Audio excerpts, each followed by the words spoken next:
Man, hold up. Let me see what's going on Black YouTube. Niggas been tripping lately, man.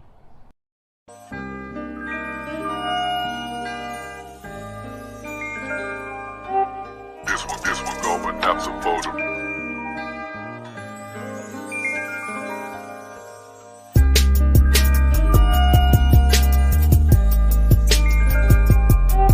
This one going out to photo breaking TV.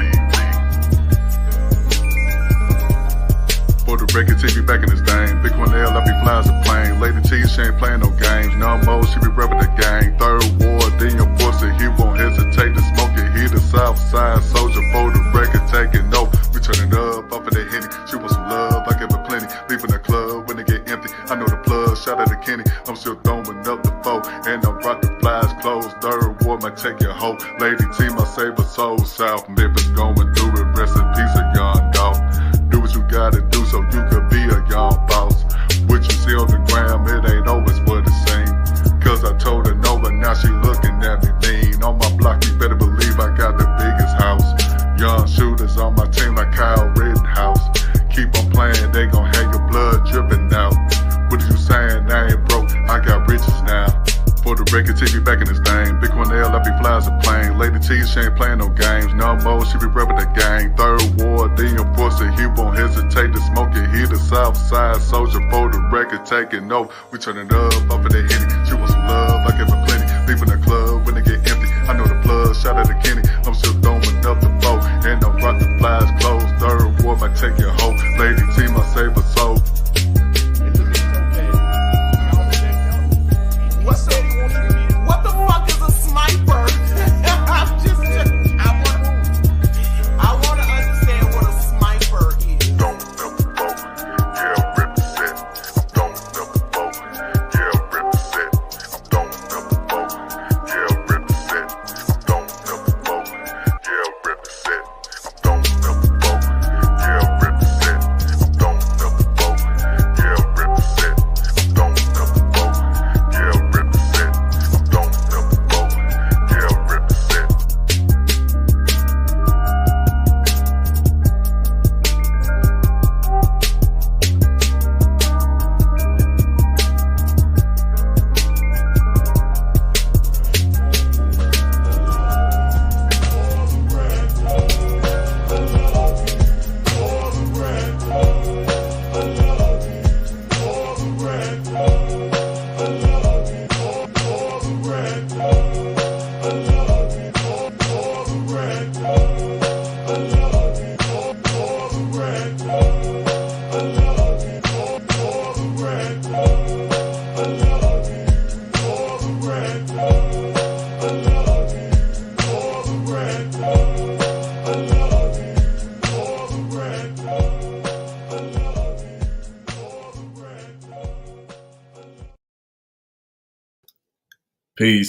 Peace. What's going on, everybody? It's your boy, Third World Colombian, back at you on another Saturday edition of For the Record TV with my sis Topaz Presents and my brother Brandon L, aka Maker, aka Just Springer things today. Okay, you coming in with it early then, bro. I was gonna get into that. We'll get into that, but before let's say that, you know what I'm saying, for small talk. But yeah, we back up in here, man. Another Saturday edition evening For the Record TV with the fam, man. Y'all come kick it with us for the next few hours while we discuss a variety of different topics with y'all. But what's going on with the fam, though?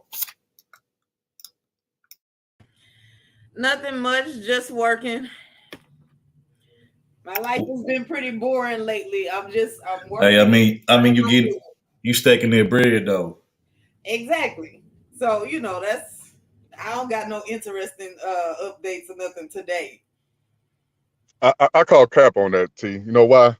Why? Let's go. Because there's a song I just heard, man. It's bumping, man. I thought that was you. It's called Freaky T. No, I'm sorry. I'm not. Oh man, wait a minute, Brad. You got to tell us. Did you hear that jump? You ever heard that song before? I'm gonna go. I'm gonna go look it up though right now. Man, you gotta look it up, dog. It reminds you so much of Topaz. I'm trying to. Yeah, I take your word for it, bro. I don't think you lying. Yeah, I rock with this rapper. Her name, I think Tia Corrine, something like that. She dope. She a dope new artist though. I fuss with her. You know, even though I'm a little sexist, but I rise with the female rappers. I love me some female rappers, man. Always support them. Yeah, so I'm guessing in this song it wasn't nothing, no type of numbo stuff going on in the song, right? Oh no, a bunch of twerking, ass shaking, That's what I all thought. types That's what I thought. of. Yeah, You it's know, not about right. you got to be doing something right when niggas just wake up out their day to come find reasons to hate. You know what I'm saying? Like, just tell Right. me y'all been thinking about me without telling me y'all been thinking about me. No, it was just weird because we call you T. You know what I'm saying? I just saw that song, say Freaky T. I was like, You know what I hey, mean? that thing bumping though. What kind of loose ass connection is that, Brandon? Like, you know, I don't know. It's just reminding me of you because Third do the Baps meme. So girl, she was see, dressed like okay, so I'm glad you said that, Brandon. So Well, 3 actually, that wasn't a meme. That was actually a real. That was a real I'm thing. That was a blaming real you. thing. I'm blaming you. That was really Said, that was really Topaz. Just so y'all whatever. know. See this right here. This is exactly what I'm talking about. Come on with the show and just say y'all want to be in my business. That's all y'all Well, got I'll to say. tell you what, Topaz, I'm a little pissed off because the Memphis Grizzlies got eliminated. So I had to, That's why put you my want me. anger out on you. I'm in my feelings right now. Okay, but hold on. Why would you think that the Memphis Grizzlies was not gonna get eliminated? I don't really know that much about sports, but I ain't never heard in a conversation about like what's happening in sports. I ain't never heard nobody be like, "Oh, did y'all see them Grizzlies?" I ain't never heard that.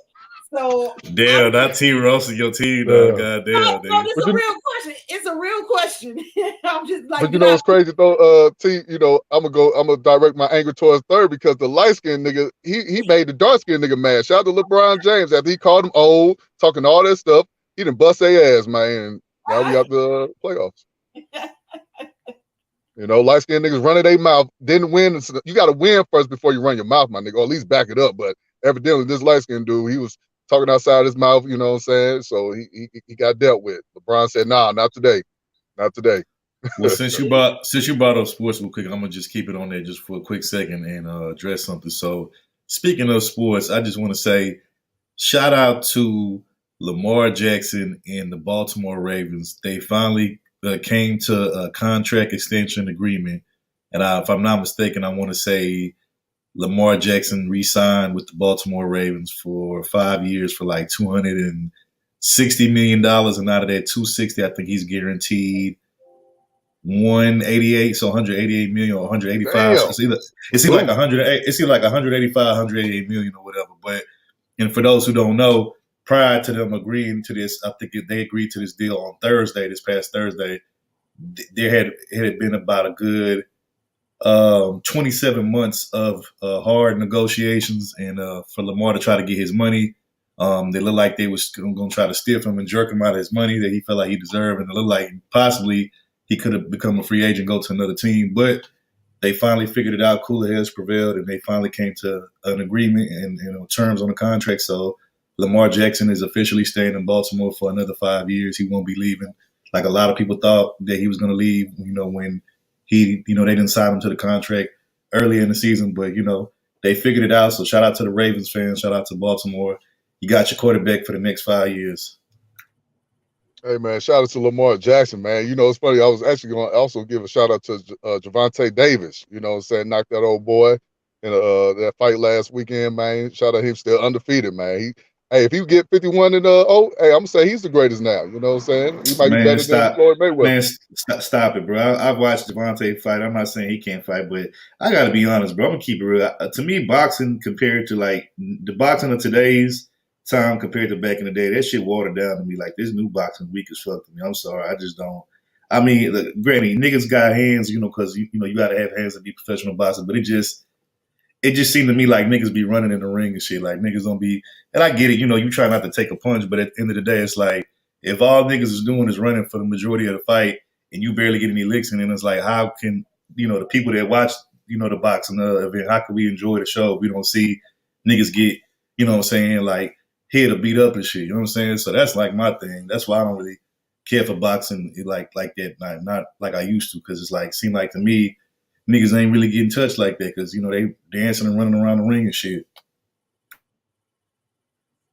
Yeah, see there, I'm trying to give the light skinned brother some credit, you know what I'm saying? I'm trying to give him a salute, but here you go hating on him, not playing. But yeah, man, he doing his thing, man. He's still undefeated. He ain't lost yet. So hey, I gotta give him respect, man. I don't know, a lot of people say he ain't really fighting nobody, but hey, man, a man is a man. We're in the ring with this man. Hey, anybody can win. Anybody. Oh, there go my old phone, my bad. But yeah, so I gotta give him his just due, you know what I'm saying?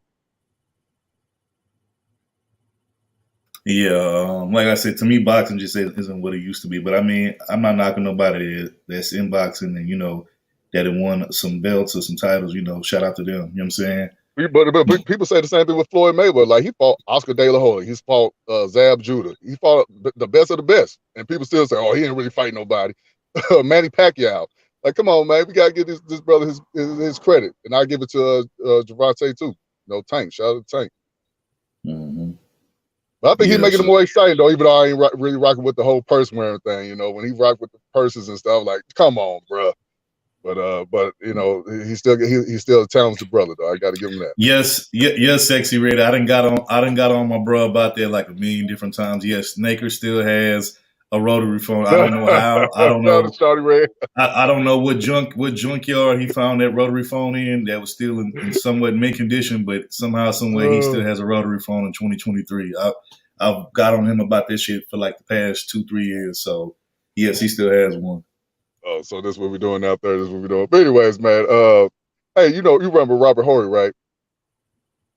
Yes, I remember Robert Horry. He played for my Houston Rockets back in the day, and he even played for the Lakers. Yep, yeah. It ain't your Rockets, but yeah. But Man, no, fuck you. he made some comments about Phil Jackson. See, I'm tired of these black athletes always coming back. Like, they kind of remind me of the women with the whole Me Too. Come back 30 years, oh, such and such touched me, or such and such did this. I'm tired of these black athletes almost so, oh, my coach was racist. Or my coach said, oh, are you happy being with this master? I forgot what he said. I'm kind of paraphrasing what Robert Horry said, but he made some comments after, Phil Jackson said, I don't really watch basketball no more ever since they allowed, Black Lives Matter to be around on their jerseys, on the hardwood floor and stuff like that. So he don't really watch it. I agree with that. I want politics in my sports. When I watch sports, I just want to see men or women competing. That's it. I don't want to hear nothing about Republicans or Democrats or race issues. None of that. I just want to watch sports. You know what? I will actually agree with you on that. I will give you that because I remember when the whole Colin Kaepernick thing became a big deal, him kneeling, and then everybody else started doing it in the NFL. And every time I would turn the TV to some sports network, Sports Center, Fox Sports, whatever the case may be, it would be more about that, more about the political side of him kneeling and all of that shit than it would be about sports. So I agree. I like my sports and politics to be separate. Only politics that I like in sports is sports politics. Outside of that, I'm not really like big into like non-sports politics that's in the sports. So I agree with you on that. But what I will say is to that Phil Jackson thing, man, fuck that nigga. Ain't nobody trying to hear nothing that nigga got to say. I mean, I give him that. Like, he got a point with that. Okay, I give him that. But fuck that nigga Phil Jackson. That nigga sleazeball anyway. You know what I'm saying? But even though I give him that 1 point, yes, even niggas who I don't like, they can make points every now and then. I give him that. But fuck that nigga Phil Jackson. Like, and to be honest with you, I feel like he hella overrated as a coach just because, he had all the talent in the world. So, of course, you know what I'm saying, they're going to regard him as the best coach of all time because he got the most rings. But me personally, I feel like Greg Popovich, the coach of the Spurs, I feel like he's a better coach than Phil because he's had less talent. Not that Popovich hasn't had any talent because he's had Duncan, Parker, Ginobili, but he'd have MJ, he'd have Kobe, he'd have Shaq. So, you know what I'm saying? So I can't really, give Phil that credit as the best. I mean, is he one of them? Yeah, but to me, is he the best of all time? Like most people would, give him that title. Like for me, I would say nah. How, So bruh? I mean, didn't he win the most rings out of all the coaches, right? yeah, but you notice that he only can win when he has a full loaded stack team. Like I said, if you look at Popovich, Popovich has won and had great seasons with average players. You know what I'm saying? Which Phil has never done that. He has to have at least two superstars in order to be even in the mix. So that's the difference to me. You know what I'm saying? I'm not saying he's not a great coach, but to me, is he the greatest of all time based off of how many rings he has and based off the fact, like I said, if you take out Jordan out the equation, if you take out Shaq, take out Kobe, then what's really Phil's legacy and how great of a coach is he really without those three key guys. You know what I'm saying? So that's my thing. That's how I'm looking at it. So who is the greatest coach then, in your opinion? Me, I would say for me, I would say Popovich. That's just me, the one of the Spurs. So no, not Shatir, not Popovich. I didn't say Popovich. I said Popovich. You trolling? Yeah, Shatir trolling. Oh my gosh, Shatir trolling. Greg Popovich. He's the coach of the San Antonio Spurs. With Shatir, you trolling. I see you on. Hey, I like you that name. My name would be Mr. Popovich. Yeah, call me Mr. Popovich. You ain't see, hey, bro. No. I can see you changing your name to that too, bro. You ain't shit. You know what I'm thinking about? Oh my god. Oh my god, you ain't shit. Shatir, I blame you. I blame you for this shit. If Brandon do this shit, she knows she about that Popovich life. She knows she about that, or should I say, Papa nigga? No, these hands belong to the Lord. Okay, we ain't just out here popping his children like that. So no. Mm-hmm. Shit.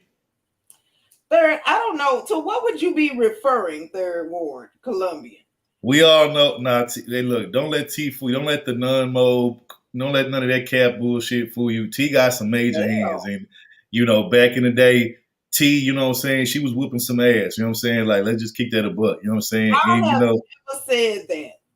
So let's just keep that a buck. Let's just keep that a buck. Let's just be real honest about it, T. I mean, I know you in a better place now. You done graduated from there, so I'm not saying that you're still on there now, but once upon she graduated anger management school. She graduated from anger management and get a bitch's hands, school. Nigga. Okay, but why would you bring it up though? Why you want to live? But I just want to say there was a time, once upon a time, where where you was whooping bitches' asses and taking names and shit. I'm just saying. I'm just saying. Say that because ain't nobody asked you that question though. Like you just decided. Well, hold on, T. There, we have to when we talking about this stuff. Wait, hold on, T. Hold on. We have to give a little bit of reference and history to how we got to this point with you, how you got to this on your journey, how you got to where you are right now. So we start off with the beginning, and then we end up here where you are now. So that's how I go. Okay, but we have to. Why? What's gonna happen if we don't? We could have just went on with. Well, wait. Do you believe the saying that context is everything, right? I'm pretty sure everybody believes that, right? No. Well, you know what? Get your line, Kevin, out. Anyway, context is everything. So we just had to put that context out there. And we had to start off from the beginning where it all began and how you got to where you are now. Because I think, let's just be real, a lot of times if it wasn't for people's past and the bullshit that they did in the past, would you really be who you are today? Or would you still be on the same fuck shit you was on in the past? So that actually does help. That does actually help, I think, because you learn from your mistakes in the past. But that's why you told that story, though, right? Was to help people. That's what you was thinking about when you told that story. Well, then I shit. She said, third narrative.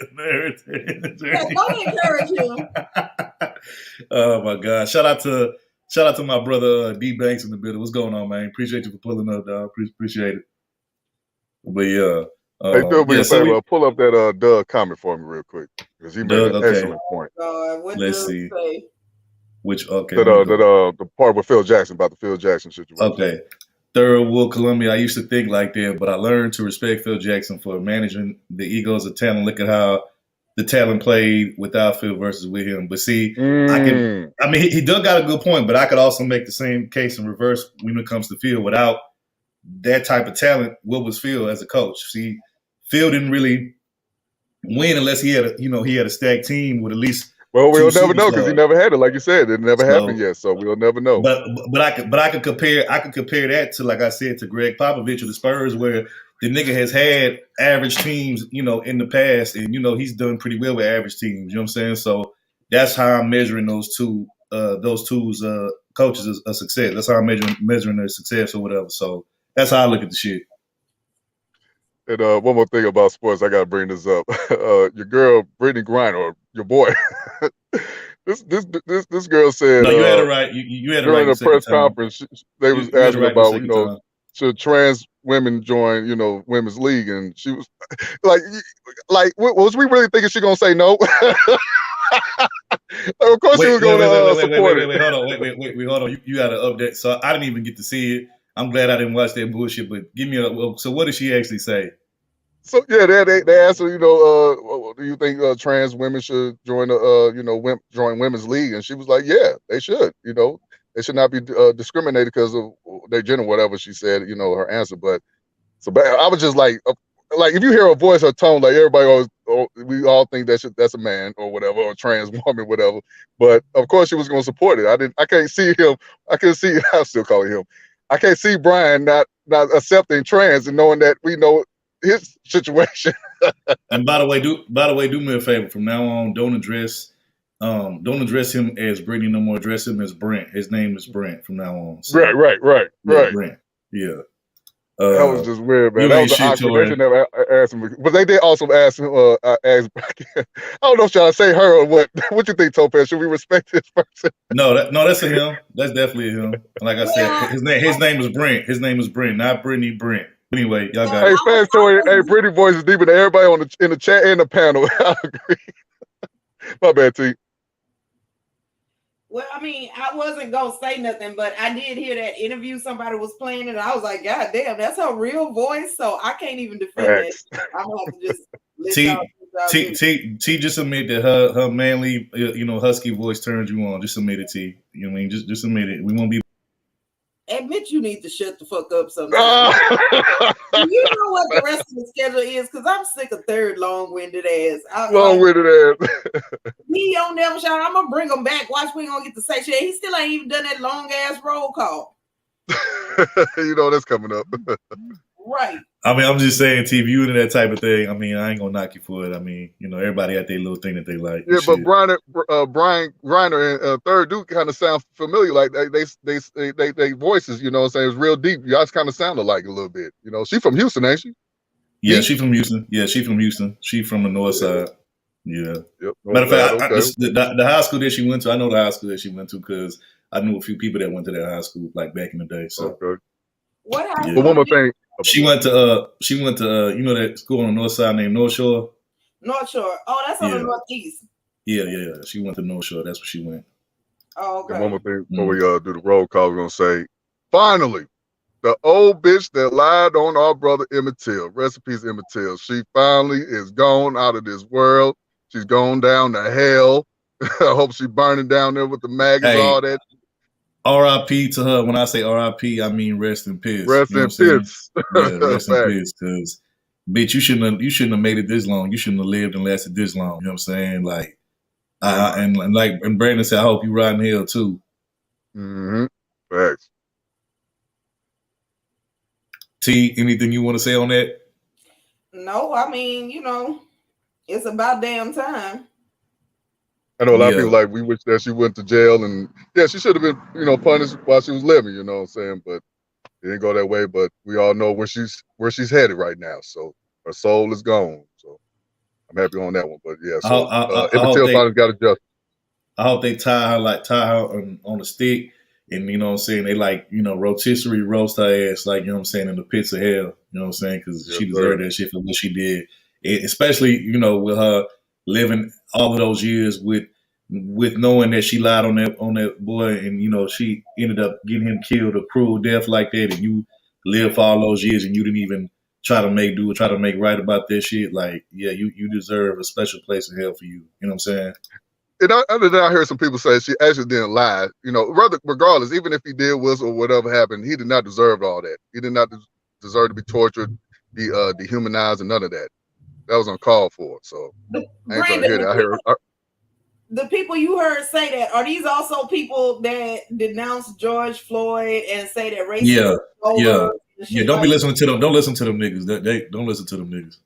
Well, it's actually so-called pro-blacks. I'll just say this Candy Boy said something like that. Okay, but are we still expecting like you talking about out of that nigga though? Like, you talking about you talking about? I was trying to say the way I was just crazy. I was just like, I can't believe this motherfucker really tried to justify this situation. Like, bruh, the boy was 14 years old. He didn't deserve that. Even if he was 25, I don't care 30. I mean, are we really surprised that lamb chop bitch ass? I mean, look, he has to justify it, because if not, he'll lose his whole subscriber base, because we all know they got that nigga not only by his motherfucking wallet, by his motherfucking skirt and shit. So I mean, it is what it is, bro. So I'm not surprised that. Anyway, man, I'm glad she's gone, man. I'm glad she's burning in hell right now, as she should. But that's all I got, man. We go ahead and give it the roll call if y'all want to. Okay. hold on. I'm gonna do the roll call. Then we're gonna address one more thing before we get into the show. Oh, by So the way, you ain't shit for that LeBron James or photo. That was down. That's a real photo now. I can't get on you about that. He yeah, was looking like the white girl from Progressive. that's not even a photo. That was a commercial that he did some years Or ago. commercial. Where he was dressed up as the Flow chick from the Progressive commercial. So that's a real thing. That's not me making no shit up. So again, y'all go look it up for yourself. But anyway, we're gonna go ahead and get this roll call started. Shout out to the first person up in here, the number one mod over here in our chat. You know, our day one, OG day one. You know what I'm saying? Always coming through, showing love, dropping the links, you know what I'm saying? Being very helpful. Shout out to Classic Creole. We appreciate the love and the support. Shout out to Shawanda Williams in the building. Appreciate you for being here, fam. Appreciate it. We got Gigi up in the building. What's going on, Gigi? We got G Mars TV in the building. What's going on, bro? Appreciate you for being here. We got my tourist brother, tourist gang in the building, and it's officially tourist season, so you already know what time it is. We the best. Don't hate. You spell that? Like I said, we the best. I know y'all was finna hate. We the best. Just accept it. You know what I'm saying? Our season is the best, so it is what it is. But shout out to Torian Rain, reloaded in the chat. Shout out to my brother Serpent X, aka Joey, in the building. What's going on? We got my H-Town fam in the building. We got Miss Wick. Appreciate you for coming through, fam. We got Shorty Want Wump in the building. Appreciate you for being here. We got TNBN in the building. What's going on? Appreciate you for being here. We also got my brother V-Dub Boogie in the chat. What's going on, man? It's been a minute since I seen you, bro. But appreciate you for pulling up. Shout out to Bayou Bunny in the building. Appreciate you, fam, for coming through. We got Regina in the building. Appreciate you for coming through, Regina. We appreciate it. We got my brother Doug in the building, a.k.a. the president of the Triple T fan club. You know what I'm saying? Shout out to Doug. Appreciate you for being here. We also got Melanated Agenda in the building. Appreciate you for being here, fam. We appreciate it. We got Sexy Red TV, a.k.a. YouTube's biggest troublemaker. Appreciate you for being here, fam. Appreciate it. We got PC in the building, beautifully animated speech. Appreciate you for being here. We also got Morena in the building. What's going on, Morena? Appreciate you for being here. We got Nene in the building. What's going on, Nene? Who else we got up in here? We got Professor Black Ops in the building, a.k.a. Tech Mafia in the building. What's going on? Appreciate you for being here. We got Shatira, another one of my favorite troublemakers in here. Shout out to Shatira. Shout out to Mika in the building. What's going on, Mika? We got Kimmy in the building. What's going on, Kimmy? Appreciate you for being here. We got the Five Spitter up in here, Love Wisdom. Appreciate you for being here. She says, good afternoon, everyone. I guess she said she's at the grocery store. Hey, pick me up some milk, Love Wisdom. I need some milk. You silly. Shout out to Mama Boo in the building. Appreciate you, Mama, for being here. We appreciate it. Who else we got up in here? We got Complex Design in the building. What's going on, Complex? Appreciate you being here, bro. We got my brother D Banks in the building. What's going on, bro? Appreciate you for pulling up. Who else we got up in here? Is that everybody? I want to say it might just be everybody. Let me see. Nope. I forgot one more person. Where's she at? We got Mahogany Rooster MJ. Appreciate you for being here, Mahogany. We appreciate it. We also got I'm about to say the queen, but excuse me, the king of the sisterhood, Zero. What's going on, bro? Appreciate you for being here.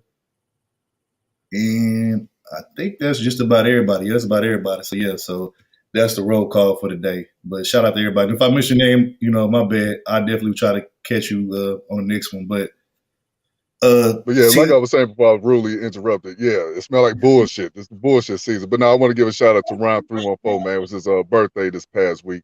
Shout out to Ryan. I didn't know he was a bullshitter too. Shout out, no, don't do that. Don't do that to my brother Rob. Shout out to Ron, man. Appreciate you wherever you at, bro. Shout out to Ron, man. But well, Brandon, before we go ahead, we get into our main topics of the day. Let's just go ahead. Let's address this since you set it off with the avatar photo. Let's go ahead. So, for those who don't know, if you've been under a rock, earlier within the week, we had probably one of the most notorious, famous daytime talk show hosts pass away, and Jerry Springer, aka probably I think when you think of Jerry Springer, I think of really like pretty much the '90s, and I think if I'm not mistaken, I want to say didn't Jerry come before Maury? I want to say, Brandon, did he come before? So. Yeah, so basically Jerry was definitely one of the godfathers of daytime talk Smut television. TV? It was Smut TV. That's what it was. Yeah, you know what I'm saying.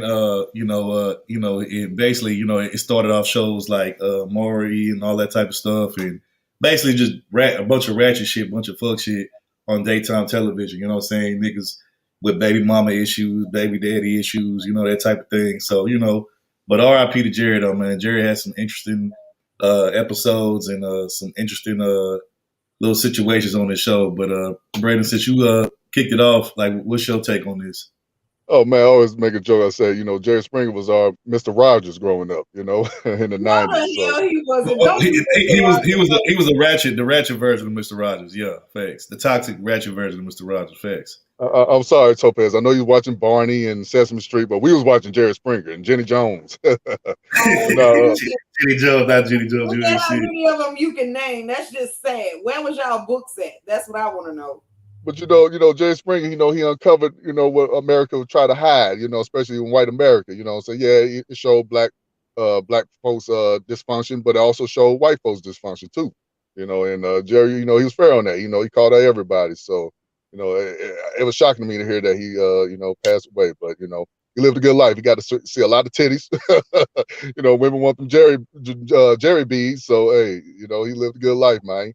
What I think about he was married for a long time too. He was married for a long time too. what about the actual fights on there? The little fights that they had on the show when they was Oh fighting on man, the fights. Hey, I ain't gonna lie. Back in the early '90s, late '90s, man, it was real. But then it's just started getting a little fake to me. Even though a lot of people say it was all scripted, a lot of it was. But I thought, especially in the beginning of the shows, it was real. I think it was more real than it was. I'm not gonna say those daytime reality shows in the '90s wasn't scripted to a certain degree, but I think there also was a certain level of realness or reality to it. You know what I'm saying? Because Oh yeah. like you said, they would let them kind of get a few licks in here and there, but like now you can't even get a lick in, and if you do, they gonna you're gonna get arrested and all that type of shit. You know what I'm saying? So, but back then they used to kind of let them just kind of do their thing and shit. You know what I'm saying? Facts. And one thing I couldn't stand, man, it'd be white dudes on there too that do this, but the brothers, man, it's like, bro, y'all be talking about y'all be, with a chick. I guess the chick would say, "Oh, I don't want to do, the WAP. I want y'all to do the back door," and then you get tricked and say, "Oh, she a man." Like I can't, dog. Ain't no way you can tell me that this motherfucker tricked you into thinking this a woman. Them ones, dog, I'm starting to believe like some of them knew that they was dealing with a man at the time. This ain't no woman finna just tell me I just hit the back door and leave the, the WAP, leave the WAP alone. I can't believe them stories, dog. They knew what they was doing. And Jerry had a whole lot of them type of stories. Man, I'm gonna say, so like, yeah, back then, remember when they would, like, you kind of what you were just talking about, they would have like a situation where some guy, like, he was dating, I guess, like a transformer or whatever, Right. and then he'd be like, I didn't know, and then she'd be like, oh, like, I didn't, I was scared to tell him, that type of shit. Like, it was crazy because back then, even though there was those situations that existed, back then it wasn't as common and they weren't just as out there back then like it is now. So it's like, I remember when I used to watch those episodes, I used to be like looking at the TV like all weird shit because it's like you could, even though they would have like long hair or be dressed like a woman, like you knew it was a man. We all knew it was a man. These weren't even like nowadays, you know what I'm saying? Like they did kind of like got these different surgeries perfected to where like now sometimes they probably do be looking like women, but for the most part back then, like these motherfuckers would have a wig on with like a strong ass fucking jawline and shit, and then the nigga acting like he don't know, and I'm like, bruh, how the fuck you don't know? Nigga, if I'm a kid and I know from watching on TV, nigga, your ass should better know. You know what I'm saying? Like, the fuck you mean you don't know? Yeah, Right, this nigga go. right. Rotary phone. But anyway. But you know what's crazy though? But the women that be trying to look like dudes, they actually look like dudes. Now I give the women credit. They when they be thinking they sleeping with a man, but now it's a woman. I can understand those stories because some of them I'd be like, damn, this motherfucker tricked me. I thought that was a dude, but come to find out it was a woman. So Shatira says, wait, let me go back to the more. She says, it super whack when Steve, the security guard, got his spin on. Yeah, I ain't gonna lie, Miranda. I like Steve Wilco, man. I'm rock with Steve Wilco. He do be kind of. And look, the nigga Steve's be like, "You a pussy punk bitch!" Like he's right. Why did you hit your wife? Why did you? He be sipping too. He be sipping a little too hard too. But no, he cool. He had a cool show, man. It was just funny how he go from being a security guard to being he'd have his own talk show. So that was dope. Hey, but you know what? Shout out. That just goes to show you that, man. Like you could in America, the land of the free, you can be you can start off as one thing, and then next thing you know, Oh yeah, now you this household many TV star. Man, opportunities. Yep. And so only in America could you do some shit like that. But shout out to Professor Black Ops. He says Mr. Jerry Springer earned a law degree from Northwestern University in 1968. If I'm not mistaken, he was also a mayor too. I forgot what city what he was a mayor in. I don't know if y'all know. No, I didn't even know that. That's news to me. But if I'm not mistaken, I want to say Northwestern University. I want to say it's maybe in Illinois or Chicago somewhere. I'm not sure, but I want to say I think it was somewhere in Illinois is one of them cities. I read. He had his own court show. He was a judge. Jerry was doing everything, man. You got to give it up, man. He's real versatile. Shout out to him. Shatira says Jerry was real around like 93 when he didn't come in until 11 p.m. Beautiful Animal says, I feel it became scripted after season 1, maybe even season 2. Okay, that makes sense. Damn. Yeah, Tori, we definitely remember when Steve Wilkos got a show. We definitely remember that for sure. Matter of fact, did y'all ever see the Jerry Springer movie with Regina? I forgot old girl, Regina King, I think, from she played in the game and Steve Harvey show. I'm gonna have to go check that out because I've only watched the show. I never even knew. Oh yeah, it was an old movie way back. Yeah, but the funny thing, to Torian's comment, funny thing about the Steve Wilkos thing is, if I'm not mistaken, I could have sworn on the Boondocks they actually had an episode where they was making fun of Steve Wilkos. That shit was funny as hell. I think so. I don't remember, but yeah. I think they did make fun of him. PC says Jerry Springer got his steps in though. That man knew he could run from a fight. He refused to be an innocent bystander. Yeah, facts. That was smart of him, actually. Yeah. And every time the fight breaks out, boy, you can see Jerry just smoothly walk away. Hey man, I don't blame that man. That man's smart. You know what I'm saying? Shit, he get the damn StreamYard just took T out. I don't know what happened. Anyway, maybe they kicked off because they got tired of hearing no bullshit. But anyway, stupid. That's smart of Jerry though. I mean, because shit, he get to be the one and instigate. Ringmaster, yeah, that's the name of the movie. Tony, yep, Ringmaster. Facts. But yeah, Jerry was smart though, because again, he get to pop the shit off. You know what I'm saying? Start the fire, ignite the fire, then he get the fuck up out the way when everything get to burning. You know what I'm saying? And he get to make money off of that shit and have a number 1 show. So that was actually genius of him. You know what I'm saying? So shout out to Jerry for that. But yeah, R.I.P. to that man. Yep. T, you back? Yeah.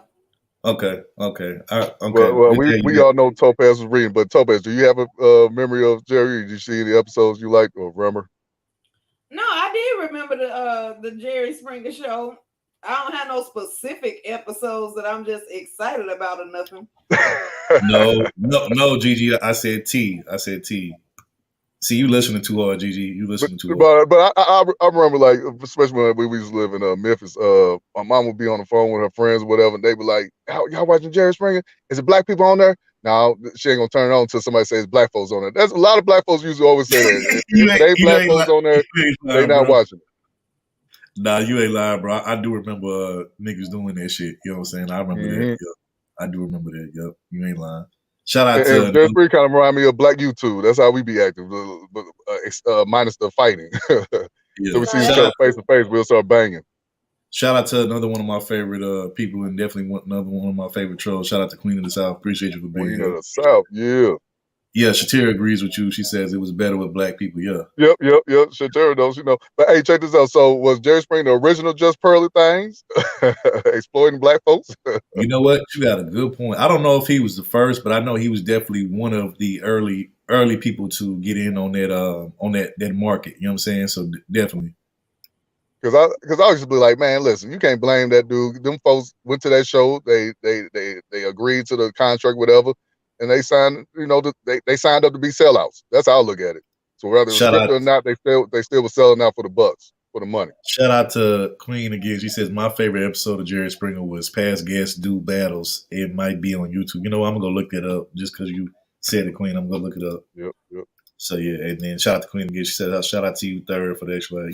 Hey Queen, you know I fucks with you. You know that. I appreciate you. But yeah, I mean again, like I said, I don't think because shout out to the Super Slide 75 because he did a stream the other day where I forgot his name, bro. I forgot his name. But it was a guy that actually came out before Jerry, before Maury, all of them. He might have been the first one. I forgot to do his name, but he was kind of like the first, and then everybody else came after him. I think Jerry came after him, then Maury, or whatever. But these are basically pretty much the godfathers of ratchet daytime television. You know what I'm saying? These are like the Okay, I didn't godfathers. know that. I gotta look into that. You know what I'm saying? Oh, so I was the guy that I forgot his name, but the guy that okay, shout out to Shatira, yep, because you was in that chat. So the guy that came before Jerry Springer, his name was Morton Downey, right? Which I never even knew about him until Sly brought him up the other day on his channel. But there was an episode that Sly was screen sharing and playing on the Morton Downey show, right?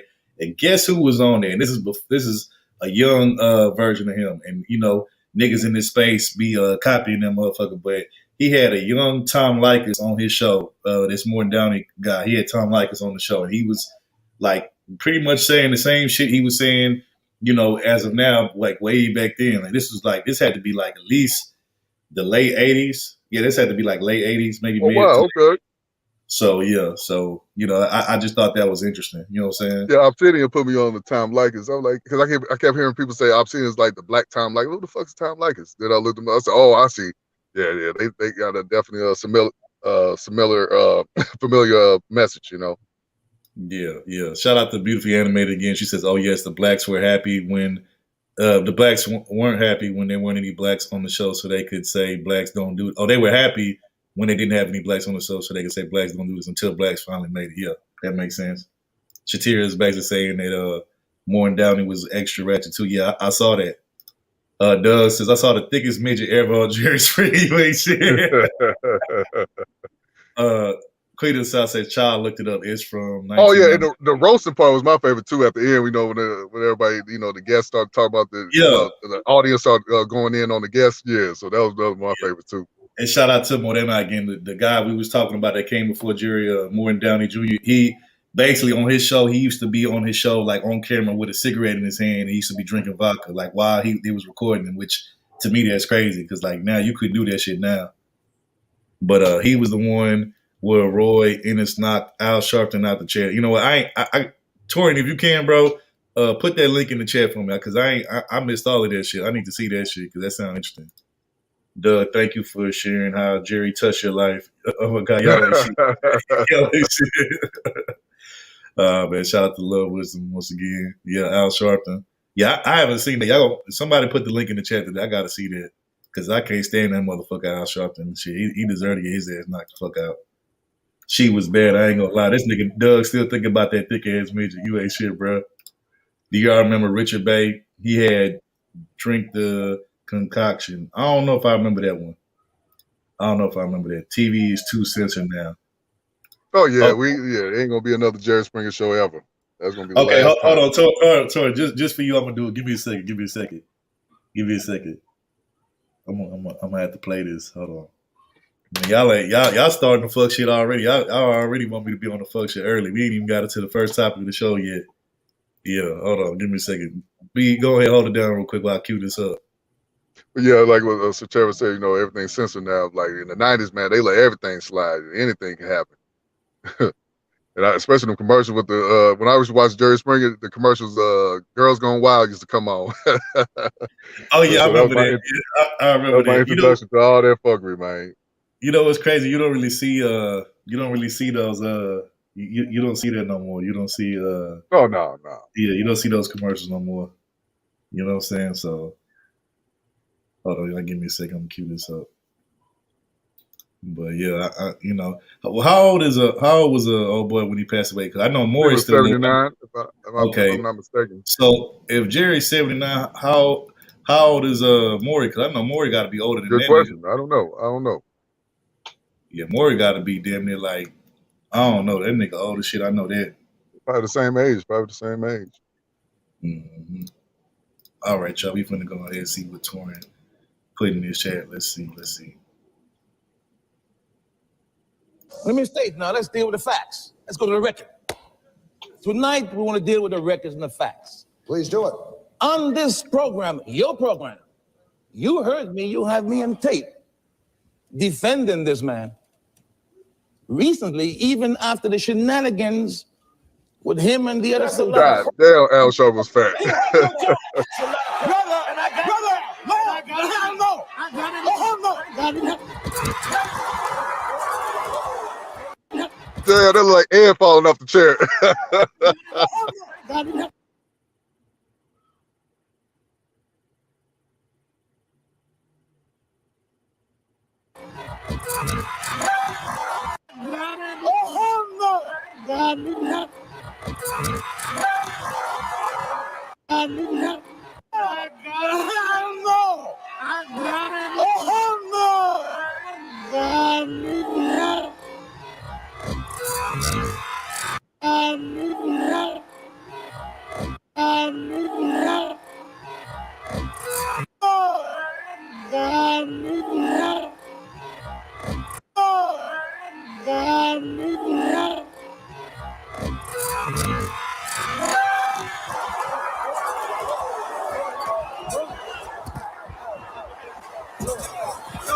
Wait a minute. So they make fun of our generation, act like we be wilding out. Look what they was doing. They couldn't even get along back then, man. See, man, that's why I don't listen to these old niggas, man. That's why I don't listen to them. Y'all generation, y'all can't get along. Look what y'all was doing.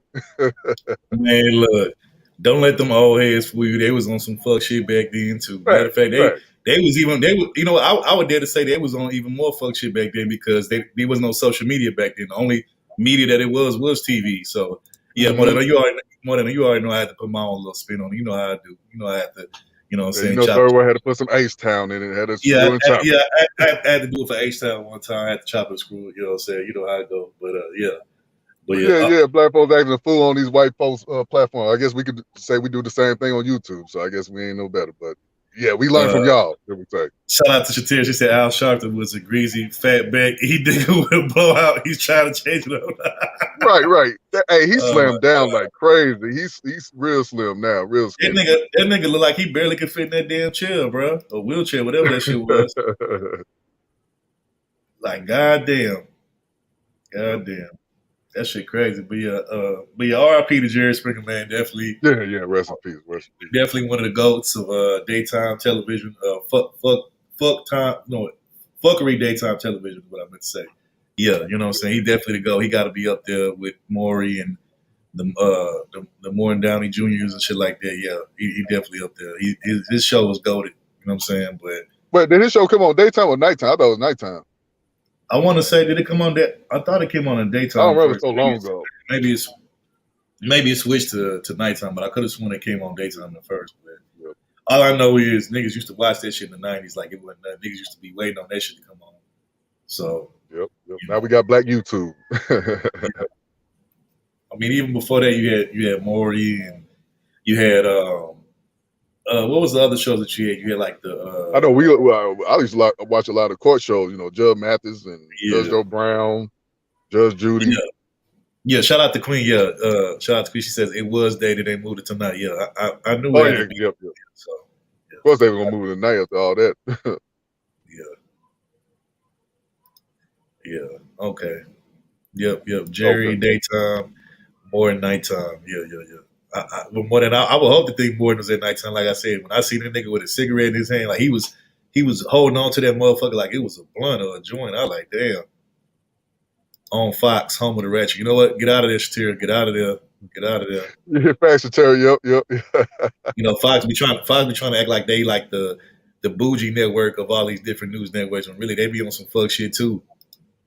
You know what I'm saying? So, but yeah. But anyway, yeah, that's all I really got as far as like, you got anything else? Or is that no. We go ahead and get with it for sure. Unless Topaz got something. T, anything else? Okay. Damn, T said that because she like, hell no. She said no. I'm just waiting on y'all to finish with what you call it.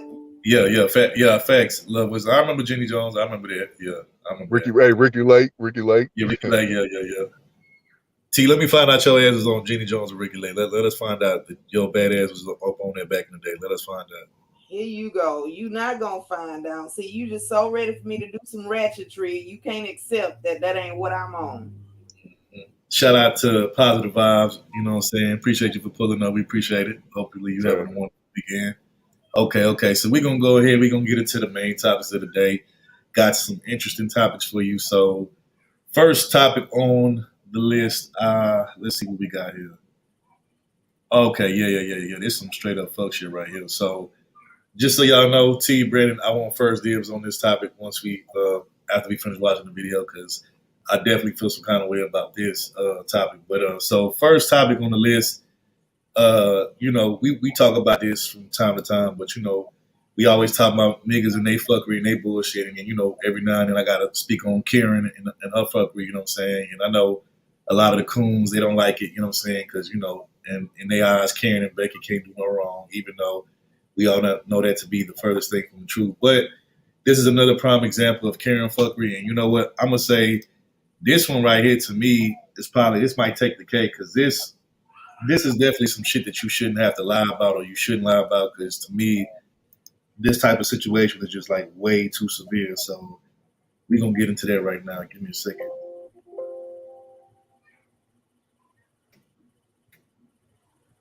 All right, let's get into it.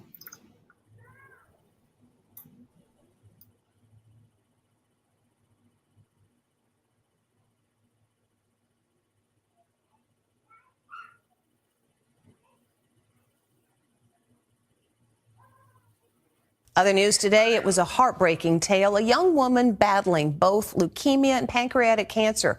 The cops say she wasn't sick at all. They say she was faking it to rake in thousands. A young woman battling both leukemia and pancreatic cancer. The cops say she wasn't sick at all. They say she was faking it to rake in thousands of dollars in donations. I want people to live. I want to live.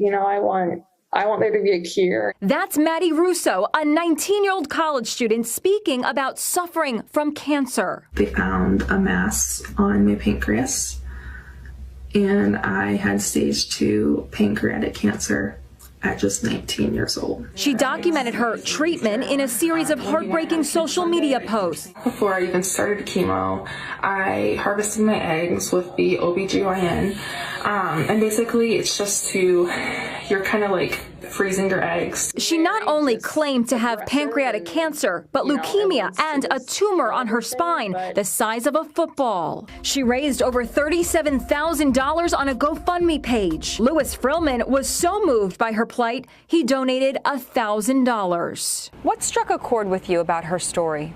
She was a very young person that appeared to be in a serious amount of trouble. And your heart went out to her. She was totally believable. But police in Iowa have arrested her, calling it an elaborate scam. The alleged scam was first spotted by doctors who wondered about this image that supposedly showed her getting chemo. It's not the way a medical port should look. The telltale giveaways, it's not sterile and it's not secured with medical tape. Look, this is a real medical port used for cancer patients. It's easy to see the difference. I spoke with cancer patient Anna Kauer-Kovetsky. So the chest port is actually like a little port under my skin. It was inserted by a surgery. Does it break your heart that someone would fake having this illness? Absolutely. Well, GoFundMe says they have zero tolerance for misuse of their platform, and they say all of those donations have been refunded. The 19-year-old accused of lying about having cancer on TikTok and scamming well-wishers out of tens of thousands of dollars. Trevor Ault has more. Good morning, Trevor. Good morning, Lindsay. So in one interview, Madison Russo claims doctors told her she had an 11% chance of survival. And people, charities, cancer organizations, they all donated to help her fight cancer. Problem is, according to authorities, she doesn't have cancer. She never did. And that's not just a lie. It's a felony.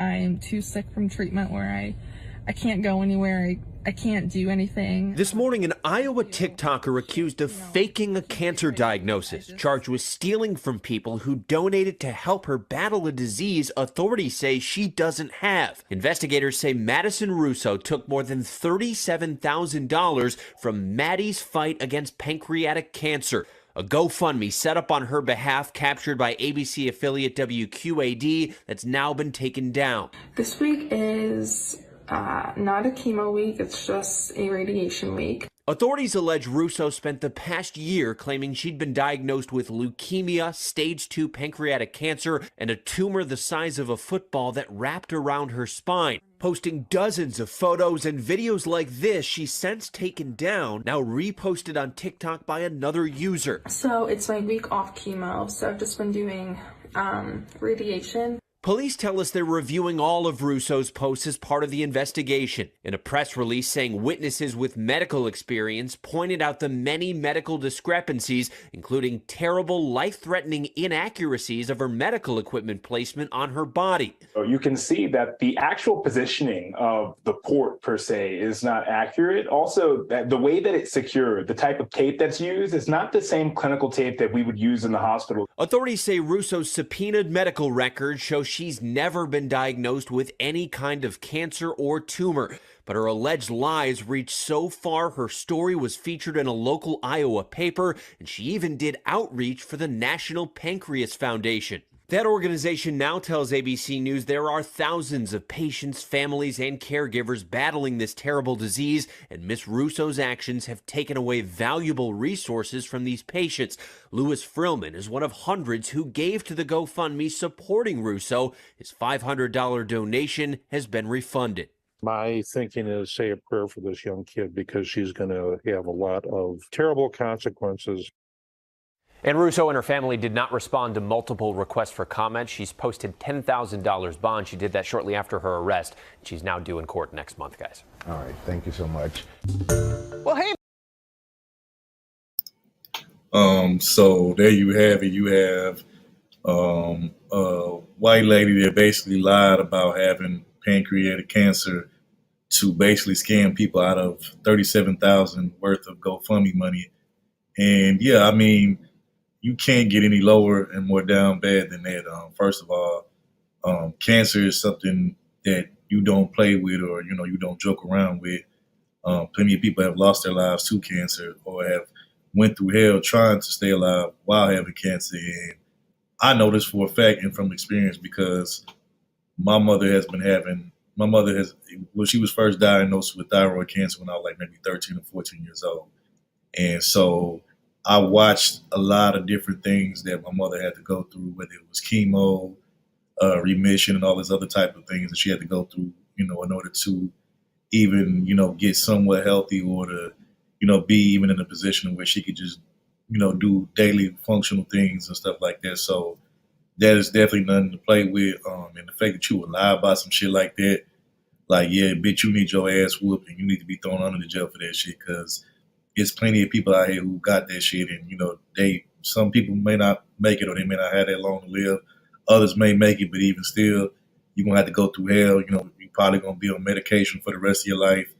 They're gonna have you doing all these different types of treatments, and that shit ain't no fun. So for me, this story kind of hit close to home. I took it personal because, again, when my mom having cancer, and other people that I've known throughout my lifetime that have had it, like, yeah, bitch, you need your ass whooped for that shit. Like, and I'm glad that GoFundMe stepped in and refunded back all the money to the people that donated to this woman, thinking that she really had cancer when she knows she didn't.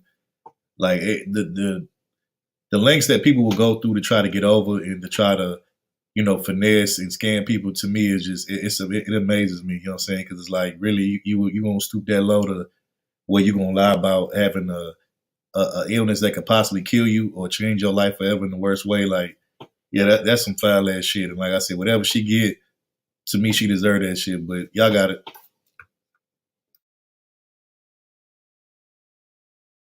T, B, y'all there? Oh, yeah, I was telling Brandon that he could go first, but I don't know if he's still here. Me, he stepped away, but yeah, you got it, T. Okay, so my question, I was going to let y'all go ahead and finish because I got a bigger question to everybody. Oh, okay, my bad. My phone was tripping. Did you want me to go? Okay. T? Yeah, go ahead, Brandon. All right, yeah. So actually, pull up Corey Love's comment real quick for me. That boy is shit. Okay. And by the way, shout out to my light skinned nigga coalition brother Corey Love in the building. What's going on, man? Appreciate you being here. Which one? The one that where it say crazy, or was the one before that? Oh, okay, I see it. Okay, I see it. Yeah, maybe. Yeah, he said maybe she identified as a cancer patient. I thought we had to respect what folks identify as. Corey, yeah, we all live in an era where you gotta respect people when they say they identify as something. Wow. So she's dead wrong for this, and I'm glad that GoFundMe, like you said, refunded everybody's money, because I would be really upset. Saying it's time to pull up at our house and we're gonna be doing something. She's gonna be paying us back somehow. So. Yeah, salute to them for that, and yeah, she need to be punished for this, man. You got to be a low down, dirty son of a bitch to do something like this, man. You That's know, what I'm just say, saying, oh, bro. I got a disease and I need help and their money, but come to find out ain't nothing wrong with you. You healthy. Yeah. That's what I'm saying, bro. Like I said, my mom been having cancer since I was like, what, 13, 14, Yeah, bro. I'm And sorry to hear that too, bro. I'm sorry so to hear that. it's like, bro, like for the people that have to, that know what it's like Mm-hmm. to have a loved one that's going through that or that's been through that, like you basically spitting on our face by doing this type of bullshit. And like you said, bro, like how far and how low that people are gonna go to get over on people. Like to me, it's sad that it's no limit with these motherfuckers. Like you would think they wouldn't go past a certain line, but you know, motherfuckers don't care, man. Motherfuckers will go to any limits to try to get over, and that shit's sad to me, bro. And shout out to Classic Creole. I can't read her comment, but I think she was saying something like to the extent of, oh, that's why people don't want to be believing people when they say they heard of something. We don't want to support them because we might get scammed. A lot of people out here getting scammed for, you know, thinking they saving somebody's life or trying to help somebody get more healthy, get you know, go to the doctor and get surgery or whatever, but come to find out they just using that money for something else. And It's heartbreaking.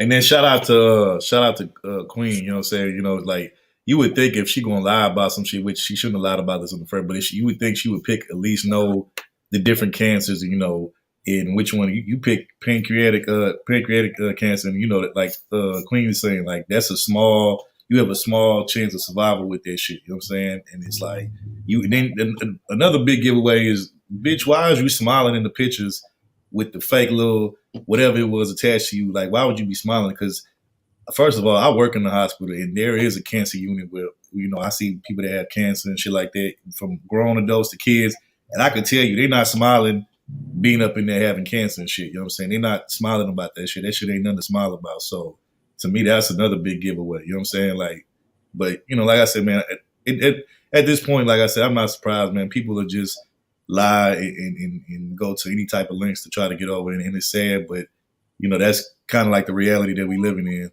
But And one more question for Topaz. I was gonna say, did she get arrested or anything? What's gonna happen to her? Yeah, she got arrested. You know, I think this is like a federal crime. So now they haven't really like, you know, ruled as far as how much time, but they say, you know, it's a federal crime, so she can get some, you know, severe time for it. Yeah, I was hoping she don't get no slapping on the wrist or nothing, especially because, you know, she's a white woman. But yeah. But and then the fact that she collected like thousands of dollars off of this shit, I think that's going to even add more insult to injury when she go to court. So, but T, you got it. Well, no, I was just gonna ask all the people that's so upset and up in arms and everything. Now, my question to y'all is, would y'all have donated if it was just, you know, like, let's just be real. What's the reason why the people that donated to her? I don't have no sympathy for them people because they're not donating to cancer research. They're not donating to hospitals. They're not donating to some of the foundations that already set up here. They donated to her, and she was able to even capitalize off of this shit is because they saw a cute little young white chick and they wanted to just throw money in her pocket. How dare she have to suffer? But how many of them other patients in hospitals have started GoFundMe's and ain't nobody donate to it? All anybody can say is, oh, well, it's your job to take care of your kid. Because I've been reading some of these little blogs like Reddit, Quora, all that kind of stuff. And when they have people that come on there and they tell their story, all anybody can say is, this your job, something, this God, you know, like you need to pray and he'll help you and all this kind of shit. But this woman was able to get thousands of dollars, though. So this is what you call pretty privilege. Yeah, and here's the problem with that. It wouldn't work if people stopped giving into it. She wasn't required to show no doctor's notes. And then, like, the people that saw the GoFundMe and the pictures and the blog or whatever, how come they didn't notice that ain't how that's supposed to look? Did it look like she taped headphones to herself with, like, just, like, clear tape? That's what it looked like, you know? And shout out to Shatira. She said something earlier in the chat. She said, she looked like she was still in pretty decent condition. You know, Right, she didn't show no symptoms, no balding or nothing. She looked like she had on makeup, all her hair with no patches, no nothing. Yep, exactly. So you still out here partying and living it up, and I'm supposed to donate to you? No, let's wait till it gets. I remember when my mom got first diagnosed with cancer, and like she started like losing her hair and shit like that. Like I remember she went from, because my mom got like long hair, right? So she had to like cut it, and she like cut it like in that little bob cut, the little Rihanna bob cut that made, you know, her popular, whatever. And I remember I was like, damn, I'm like, man, I can't believe you had to cut off all your hair, or the majority of it. You know what I'm saying? So yeah, like, how we supposed to take you seriously when it's like, bitch, you still look like you in good health. Like, ain't nothing about you that says cancer. You know what I'm saying? So to me, I'm just like, bro, like you down bad as fuck for that shit. You know what I'm saying? Like she deserved to get her ass stomped out for that shit. But yeah, I definitely have to agree with Topaz on that. I didn't really think about that. Yeah, the people that was donating to her, y'all didn't do y'all research, to make sure this is actually a real thing. This is all authentic. From the found out she's being fraudulent. They didn't even require nothing. They was just Didn't like, require nothing. Exactly. Like what all do you have to do in order to get, like, in order for people to just get money out of you? Like, you don't got no questions, nothing. Right. So I'll say this. I feel bad for the people that their heart was in it for a good reason. On some, I really want to help this girl instead of, oh, she's pretty, let me go ahead and donate to it. No, I don't feel bad for them. No. Matter of fact, she should have kept their money. Exactly. And here's my thing is there's things you could do to donate to people who are having difficulties with their medical bills and stuff like that. There's things you could do on a day-to-day without people making up a whole blog. So you mean to tell me the only people that this society is willing to help are those who want to get in front of a camera and smile in front of equipment and shit? I'm sorry. I would save my money to help the people who don't feel like doing no damn TikTok videos. I feel like, y'all tell me if y'all agree with this. I feel like, if somebody's going to jump out there and say that they need to raise money for medical purposes or medical reasons, I feel like, especially a platform like GoFundMe, I feel like they should have steeper requirements and guidelines to be like, okay, you say you got this, let's see some paperwork. If you could provide us some paperwork with us to show what you're saying is true, then yes, you can make a GoFundMe account and we will make sure that any way that we can help to make sure you raise the money for this cause or this whatever, we'll do that. But until you show us some paperwork, we ain't letting you set up no GoFundMe for nothing. You know what I'm saying? I feel like that should be the standard because it just seemed like to me you could just set up a GoFundMe for anything without showing any type of proof of validation that what you're saying is true. You know what I'm saying? You can. They don't check into it unless enough people report you, So like you right, because I was just gonna say they did refund the people, yeah. Yeah, they did. They did give them the refunds and everything. But the problem, like I do agree with Third. If you're gonna hold a website called GoFundMe, everything that you post on there needs to have some kind of way of verifying that you're actually telling the truth. But they don't monitor it at all. You could literally just go on there, post up a GoFundMe, and people donating to it or whatever. They don't research it unless somebody reports you. And that's why I say they need to have stricter, guidelines or requirements for that shit. Because, like I said, me, you, Brandon could go up there. We can go start a GoFundMe right now, and in the name of anything, and until somebody, like you said, till somebody report us, or till somebody see some discrepancies in whatever it is we're doing, we could get away with a bunch of money. You know what I'm saying? We're getting a bunch of money donated to us. You know what I'm saying? So to me, that's a problem. Like that's a serious issue for me. You know what I'm saying? But yeah, because I really thought about doing the GoFundMe, saying, I got a homeboy, his head is getting bigger and bigger, and we're being.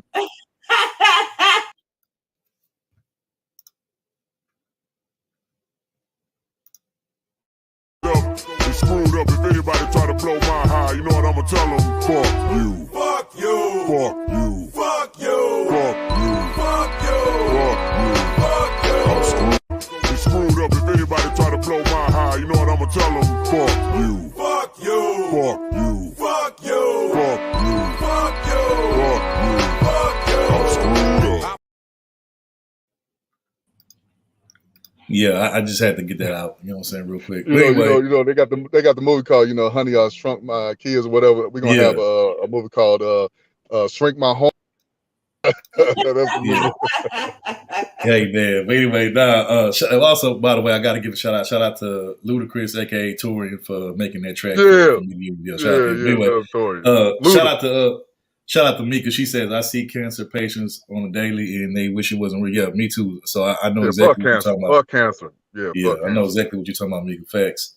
Also, shout out to Shady. We got Shady bitch in the chat, which I know who that is, but she's stupid for that name. But cancer is not to be played with. Too many people fighting to live and too many people making a mockery of life. Yeah, that's facts. That's big facts. she looked too healthy throughout all of those videos. Yeah. And then the fact that you don't even know how to put the damn, at least if you're going to try to sell some shit, make sure you do it the right way. She trying to sell a picture of her hooked up to whatever, IVs or whatever. You don't even got them shits hooked up right. Like, come on now. But this is what I'm saying about society. Like today, in today's standards, you don't have to prove nothing. All you got to do is say some shit and everybody just jump off the ledge with it. Mm-hmm. Yeah. Like I said, man, all of these platforms need to really start cracking down on their guidelines and requirements, especially if we talking medical illnesses and purposes and shit like that. Like, yeah, you need to show some type of verification, some paperwork, something. You know what I'm saying? So, yeah, she wrong for that. Give her the $40, Brandon. No, no. You know, I need some sloppy toppy with that if I'm doing that, but no.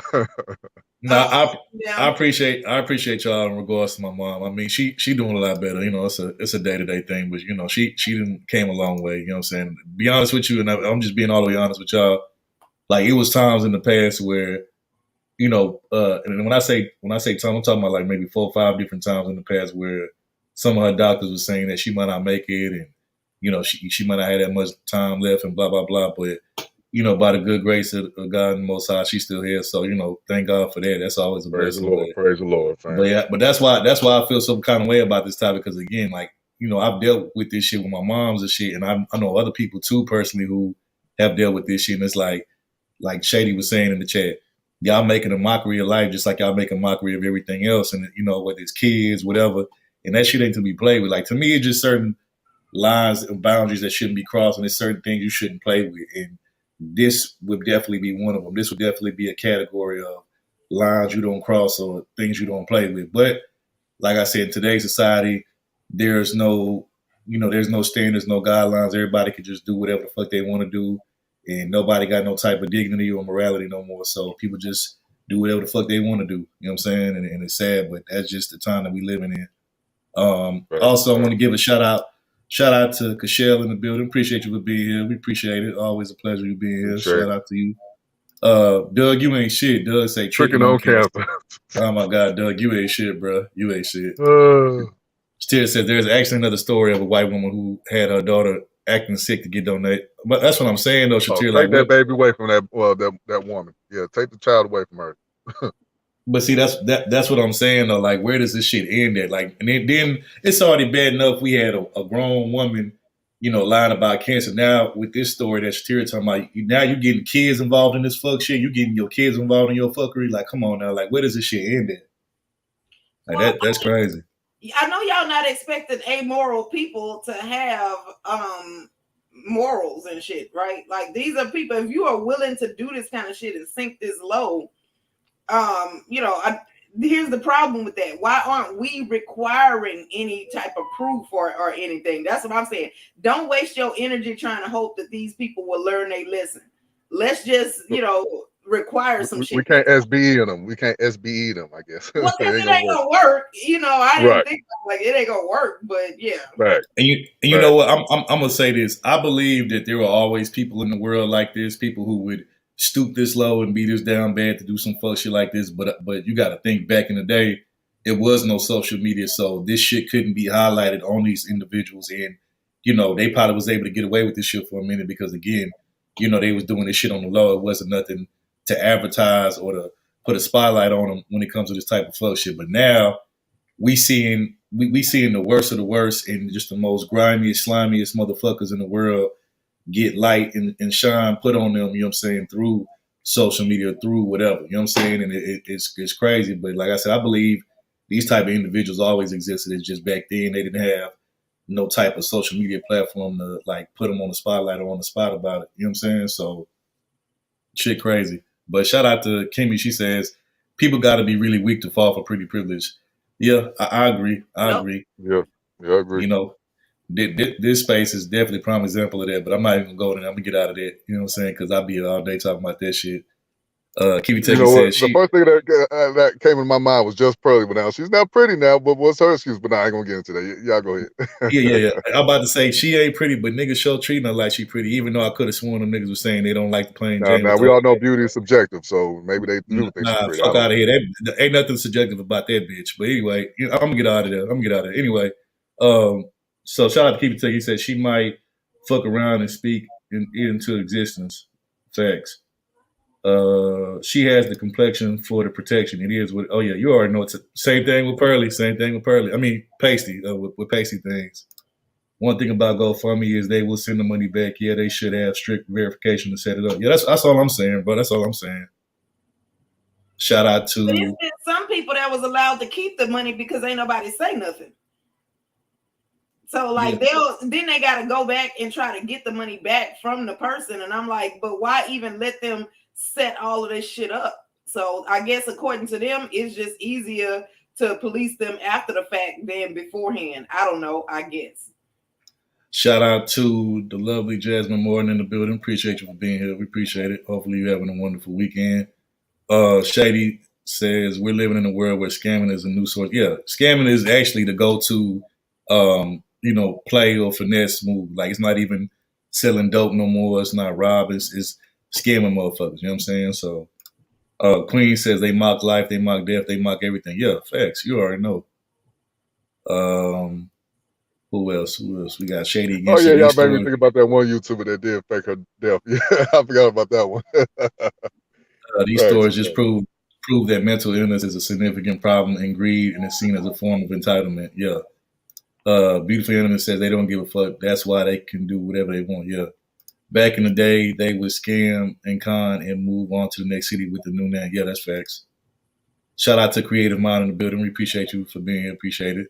What's happening, sis? Nene says we are all pretty to someone. And you know what? Facts, I would agree with that. But if you saw the bitch that we was talking about, you would see that ain't nothing pretty about her. She's as most plain Jane chick as you will ever see. Like period. You know what I'm saying? Like if plain Jane had a face in the dictionary, it would be her face. You know what I'm saying? But shout out to Woody Mac in the building. I think that's cap. I think he'll give just pacey things a chance. You know. I agree with that.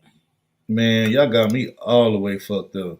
So y'all actually think I would fuck with just Pearly things? That's what y'all think? Yeah, and not tell us. We just want to say, fuck you. Oh, fuck you, fuck you. Fuck you, fuck you. Fuck, fuck, fuck, fuck, fuck, fuck, fuck, fuck, fuck, fuck, fuck, fuck, fuck, fuck, fuck you, fuck you.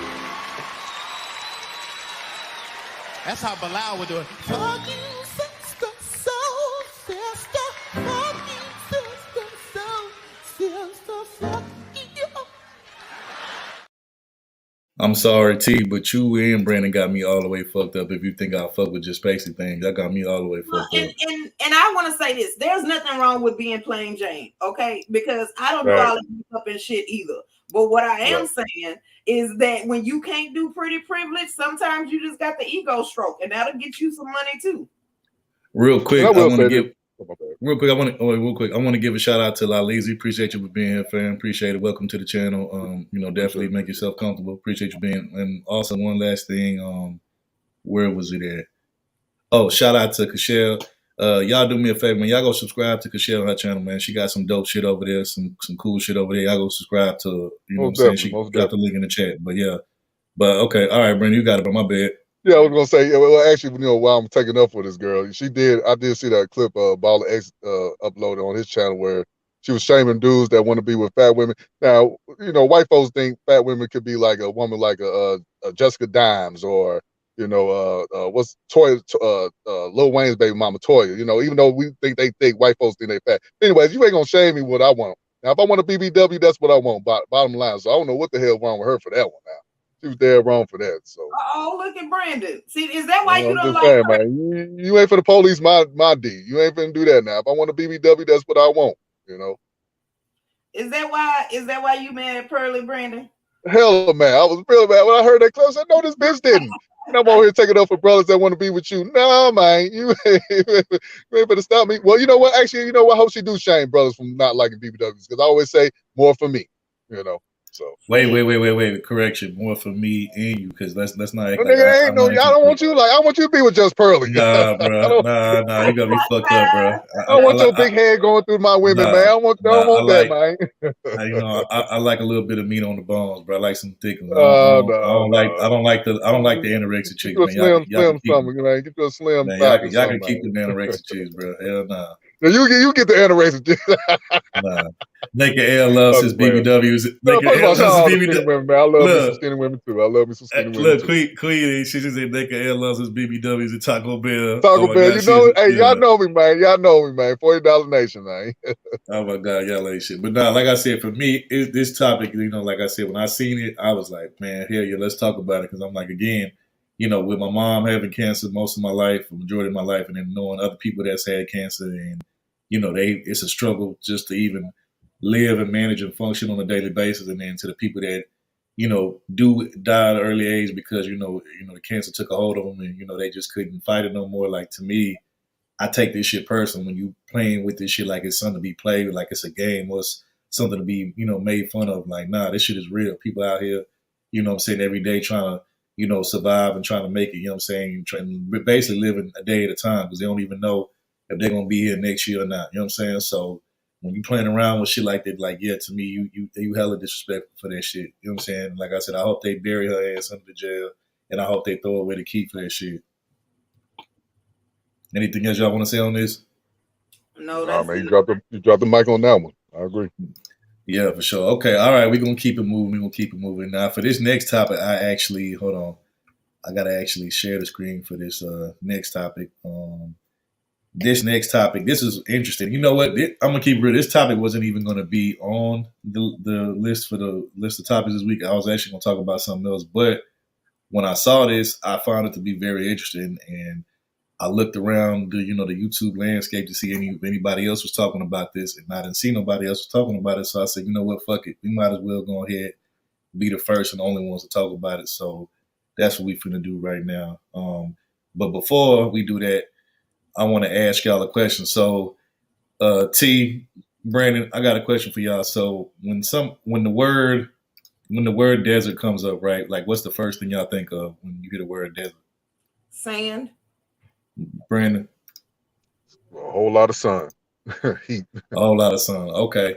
Look at there. Look. See? Oh my God. I knew it. Man, I can't with you motherfuckers, man. I can't. Nigga L was right. Nigga L was right. Wait, who was that? Is that I can almost guarantee that's probably Darth Lowe. No, man. That's just Pearly in the building, man. Yeah. Man, that's Darth Lowe. That's wait, either just Darth Pearly, Lowe. why you ain't hollering at the dark skinned brothers? What you want the light skinned brothers? I guess you want the light skinned. You the chose. That's either Darth Lowe trolling or that's Gigi. No, but you know what? No, that's probably just Darth Lowe. I'll give up BBWs for you, man. Let me into your plantation. Come on, I'm broke out here. You know what? That's not even Gigi. That's Darth Lowe because I see Gigi in the chat right now. So that's my bad, Gigi. That's Darth Lowe. I know that's his trolling ass. But yeah, y'all ain't shit, boy. I swear y'all ain't shit. But anyway, okay. Yeah, when I think of the word desert, I think heat, I think sand, dehydration, all of that stuff. But and this for this topic, desert is actually associated with water and lots of water. And I know for y'all that may not make sense, but you'll see exactly what I'm talking about right now. So let's go ahead, let's get into it. Welcome back to CBS Mornings, where we are counting down to Earth Day. It's going to be Saturday, by the way, and we've got our series Protecting the Planet. We are investigating a growing controversy in western Arizona that could lead to a reckoning over scarce water supplies. You may be surprised to learn that farms in that desert region are growing one of the most water-intensive crops there is, alfalfa, and they're doing it in an area where there is a shortage of available water. Some farms are foreign-owned, and they are shipping the crop overseas to Saudi Arabia. Amid a backlash, the state legislature is now considering a ban on most foreign-owned farms. Senior national and environmental correspondent Ben Tracy has our story. Just outside of a western Arizona town called Hope. And as you can see, there's no water. Cattle rancher Brad Mead is finding it hard not to lose his. This was your well. This was my well. And now you got nothing. Nothing but dust. You can toss a rock in it, it's gone. He then took us here. This is the edge of your land here? Yeah. To show us his neighbor's land. He claims they've used so much water that his well went dry. And that's all Fondamonte's. All of that green over there. That green is alfalfa, one of the most water-intensive crops. It's used as cattle feed and being grown on these massive farms in the Arizona desert by Fondamonte, which is owned by one of the largest dairy companies in Saudi Arabia. So when you look out there and you see all that green, what do you think? I see money leaving America. I see water getting depleted. It makes me very angry because La Paz County Supervisor Holly Irwin has been sounding the alarm about these foreign-owned farms since they began operating here in 2015. Why would a company from Saudi Arabia be growing alfalfa in the Arizona desert? because they've depleted their natural resource over there. So now they're here. It's illegal to grow alfalfa in Saudi Arabia because it takes too much water.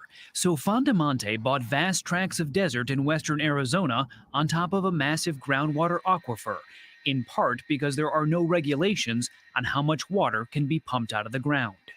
So anybody can come out here and buy or lease land, and if you can put a well in and you can find water, you can take it. That's right. As climate change fuels devastating droughts, Arizona and its rapidly growing cities are facing drastic cuts to their surface water supply from the critically low Colorado River system. We cannot afford to give our water away, frankly, to anyone, let alone the Saudis, for free. Chris Mays is Arizona's newly elected Attorney General.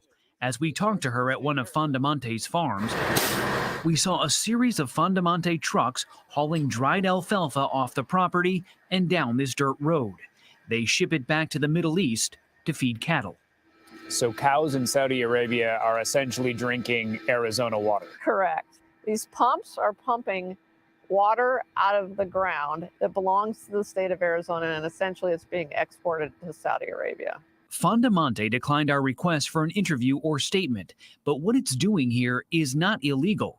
In fact, the state of Arizona itself is renting this particular piece of land to Fondamonte for just $25 an acre. It can then pump unlimited amounts of groundwater for essentially no cost. There's nothing to say except that's insane. So if this is so obviously insane, how did this happen? It's a great question. CBS News obtained copies of several land leases dating back to 2014 that give Fondamonte rights to more than 6,000 acres of state-owned land and the groundwater that comes with it. The leases are signed by Arizona's State Land Department. We asked the department why it granted the leases, but it did not respond to our multiple requests for comment. Most state officials in charge when the leases were signed are no longer in office. It is a scandal that the state of Arizona allowed this to happen. The state doesn't even know exactly how much water the foreign farms are using. Put an end to these sweetheart water deals. Attorney General Mays, a Democrat, made canceling these leases a centerpiece of her recent campaign. So we'll go see some land. She took us on a state-owned plane to see the farms from the air. I mean, that is a lot of green down there. Using millions upon millions of gallons of precious groundwater. She says canceling the leases is an urgent concern because groundwater in this valley is supposed to be the state's emergency water supply during a water crisis. This is water that Phoenix is about to need. We are on the cusp of a potential water disaster in the state of Arizona. How concerned are you about the future out here? I'm concerned. Rancher Brad Mead sees a water reckoning coming and hopes the punchline on the way out of town doesn't become a prophecy. You got to have hope and faith, otherwise we're all doomed, right? For CBS Mornings, I'm Ben Tracy in Hope, Arizona. Wow. That's exactly right. You got to have hope. Yeah. You got to have faith. I mean, believe that. Yeah. I mean, faith in the legislature there in getting something passed that's going to right this wrong. Because $25 an acre, I mean, I wish my own water bill here in New York, where we have plenty of water, was $25. We call that protecting the planet. That's what the lower third there says. That's really protecting America. Yes. I mean, water is a resource we need. But if there's no laws to protect that water, then what are they really doing wrong? So it starts with legislation, right? It does start with legislation. That's why we have hope. Let's see if they can get it done. Yeah, you're right The about Attorney that. General's on it there. Yeah. Thank you, Ben Tracy. That was a good piece. So there you have it. You have, wait, hold on. You have basically desert land in Arizona that that the Saudis, basically are renting from the Arizona government for like $25 an acre or whatever, and they're pumping as much water out of that area as much as they can, and they're sending back, I guess, a crop called alfalfa back to their country that with the water as well. Yeah, to me that's an issue because if they're saying that, big cities in Arizona like Phoenix and other cities in Arizona are actually on a water crisis and eventually they're going to run out of water, then you're just going to let some foreigners come in, even though, yes, I know you have a financial and contractual agreement with them to be able to do that shit. But what about the citizens that live in your state? You're just going to let them be without water eventually? Is that what's going to happen? Like, you're just going to say, fuck them, and they ain't going to have no clean water to drink? Like, to me, yeah, that's an issue. You know what I'm saying? But like they were saying, what they doing is not illegal since they're kind of pretty much in bed with the government, with the Arizona government on that. So it's like, even though what they're doing is fucked up, it's not illegal. So yeah, this is just one of those catchy type of situations where unless, somebody else, unless the government override over, throw that shit, then, they're going to keep, taking all of that water over there and that's in that Arizona desert. So shit crazy. Well, what y'all think about this though? T. Brandon. I was just trying to look up what. Oh, go ahead, Brandon. Okay, yeah, I was gonna say, yeah, you know me, man. I'm American first. I'm not with. I mean, man, I got a big issue with them, helping foreigners and nothing like that. But it's like we got to come first. You take it from us, and we out there, thirsty, we starving. Y'all not helping your own people, your own citizens here. No, that's dead wrong. Like, even though you said it's legal, but still, man, we got to look out for our own people here in America. And evidently, it's not working like that. So, like I said, they in bed with the government, in Arizona. So, man, that rubbed me the wrong way, man. It be feeling type of way. And the reason why those Saudis went to Arizona to be able to do business because the crop that they're growing in Arizona, the alfalfa, it's illegal for them to grow it over there where they at. So they said, "Fuck it, we'll go to a whole nother country and do that shit then, and then somehow be able to ship it back illegally or whatever." So it's not illegal here in America, but it's illegal where they at. So I guess they found a little loophole or a way to get around that shit. You know what I'm saying? But yeah, that's the reason why they're doing it. But shout out to Queen real quick. I just want to address her comment. She said, y'all getting deep with the story. Black folks don't be talking about environmental issues like that around. I mean, that's true, Queen. You ain't lied about that. But over here at our channel at For the Record TV, we talk about everything. Yeah, we be getting into some fuck shit every now and then. But I don't think there's not one topic that we haven't really spoke on Touchdown yet. So you know how we do over here. But I appreciate the compliment though. But you got to be a. Oh, that was it. That was all I was saying. Yeah, man. Me. I'm America first, and seeing that they taking from our people and giving it to other folks. Nah, I'm not with that. And Shatera shit, she said they cows bougie. Yeah. Oh man. Yeah, they making. I'm pretty sure they're making buku. Brandon. And shout out to Corey too, because he said there was a comment that he made where he said, "Oh, here it is." He says someone got a kickback from them Saudis. Yeah, I agree. Somebody definitely getting a kickback for them to do this shit, even though it's not illegal here in America. Like for them to do it, and they have a contract agreement with them, with the Arizona government. It's still like, yeah, I believe somebody definitely getting a kickback somewhere. T. Well, no, I was just trying to look up and see what it's used for. And so apparently it's like healthy and everything, but it's not illegal for them to have in Saudi Arabia. It's illegal for them to grow it. Because it saps the water out of the ground. And so Hope itself is not a community that is a desert. They are drying up the water. Like, this is how much water this plant takes when it's growing. They not doing something in their own country, but this is just, in my opinion, I personally don't feel sorry for America, because you are not be so damn capitalistic all of the time. Okay, a little bit of capitalism is a good thing, but you sold it to them for $25 an acre. Has any Yeah, actual United States citizen been able to buy acres of land for $25 an acre? and to your Right. point, what the fuck is $25 to some Saudis when you know these motherfuckers got billions? I'm talking about like billions on top of billions on top of billions. What the fuck is $25 an acre If to they them? wouldn't sell an oil mine to America for $25, I'm sorry. Like, this is Exactly. a dumb thing to do. And you know what? I agree with you, Topaz. You know, there's certain instances where capitalism should be implemented, but I think in this situation, I don't think capitalism. Oh damn, man, StreamYard bullying the fuck out of Topaz today. I don't know what the fuck going on. But anyway, to Topaz's point, yeah, I think in this situation, capitalism shouldn't be implemented because again, you're pumping all the water out from a small town in Arizona in a isolated desert area. And again, what's going to happen when you know cities like these bigger cities in Arizona, like Phoenix and you know Scottsdale and shit like that. Like when these bigger cities end up running out of water, then what y'all gonna do? You know, you basically gonna tell the citizens of these cities and these towns like, oh well, like our bad, like man, they ain't gonna be trying to hear that shit. You know what I'm saying? So yeah, but what you think, man? Do you think in this situation, capitalism shouldn't have been the main focus? It should have been actually restoring or storing water for a rainy day just in case they run out. Hey man, you know how these folks is, man. They about that money, evidently forget us. You know what I'm saying? They about what beneficial for them.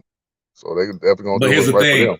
Here's the thing. Once you run out of natural water from a particular area, all the money in the world can't get that water back. Like you can have the money, but once that water in that particular natural area is gone, all the money in the world can't bring that water back. So that's why I agree with Topaz on this one. Like sometimes money isn't always the answer to everything. You know what I'm saying? Even though a lot of cases it is, but in this So I said for situation, the people of power, it is. That's the yeah, only thing on their mind. So yeah. but I agree with y'all though. I'm just saying. Shout out to American Negro. He says these people are lying because of the snowpack we got this year. Yeah, he basically, for those who don't know, this past year in California they had a lot of snow, more than what they normally have. But Yeah, he says these people are lying because of snowpack we got this year. They're having issues with keeping water in these natural rivers without overflowing. Good day, Chad. Appreciate you for coming through, Yeah, American what's Negro. happening, Appreciate it. American Negro? There are certain things these foreigners are not allowed to own in America. Real estate is not one of them. It's one of the ways they drive up prices for Americans. This is just an example. Yeah, that's facts. That's big fact. Oh my God. Really? She says, Professor Black Ops, for the people, I'll email a contract to you. Oh my God, y'all ain't shit. No, I was just reading earlier today that I can't remember what state it actually is. I don't know if it's Texas or not, but they are actually putting that on the ballot to prevent certain countries from owning real estate here. Not the people, not the citizens. Like as long as you an actual citizen, you came over here and you have completed your citizenship. Just because you're from there or you're of that culture, it doesn't apply to you. It's only for like actual countries and businesses, corporations in those countries. They can't come over here and buy land. I can't remember what state it was, but they're actually, I don't know if they heard this story or not, but shit, I just feel some kind of way. $25, like shit. Me, you, and Brandon could afford to buy a couple acres off that damn land. Like the Thank fuck, you. 25, like $25 an acre, really? Like, come on now, hell no. I want some. I want in on that shit. Fuck that. I want Maybe in think on about that that shit. brother we spoke about that bought some 40 acres for his Yeah, son. yeah. That's Well, right. actually, he bought like 200 some acres, but I think he ended up giving 40 of it to his son. But it was like over Okay. 200. Yeah, you know what I'm saying? But yeah. But shout out to Woody Mack. He says, Third World Colombian, very thought provoking story. Third, I like how you think. Hey, man, I try, man. I ain't saying I'm the smartest nigga in the room, but I definitely be trying to think outside the box every now and then. You gotta put that big head to use somehow.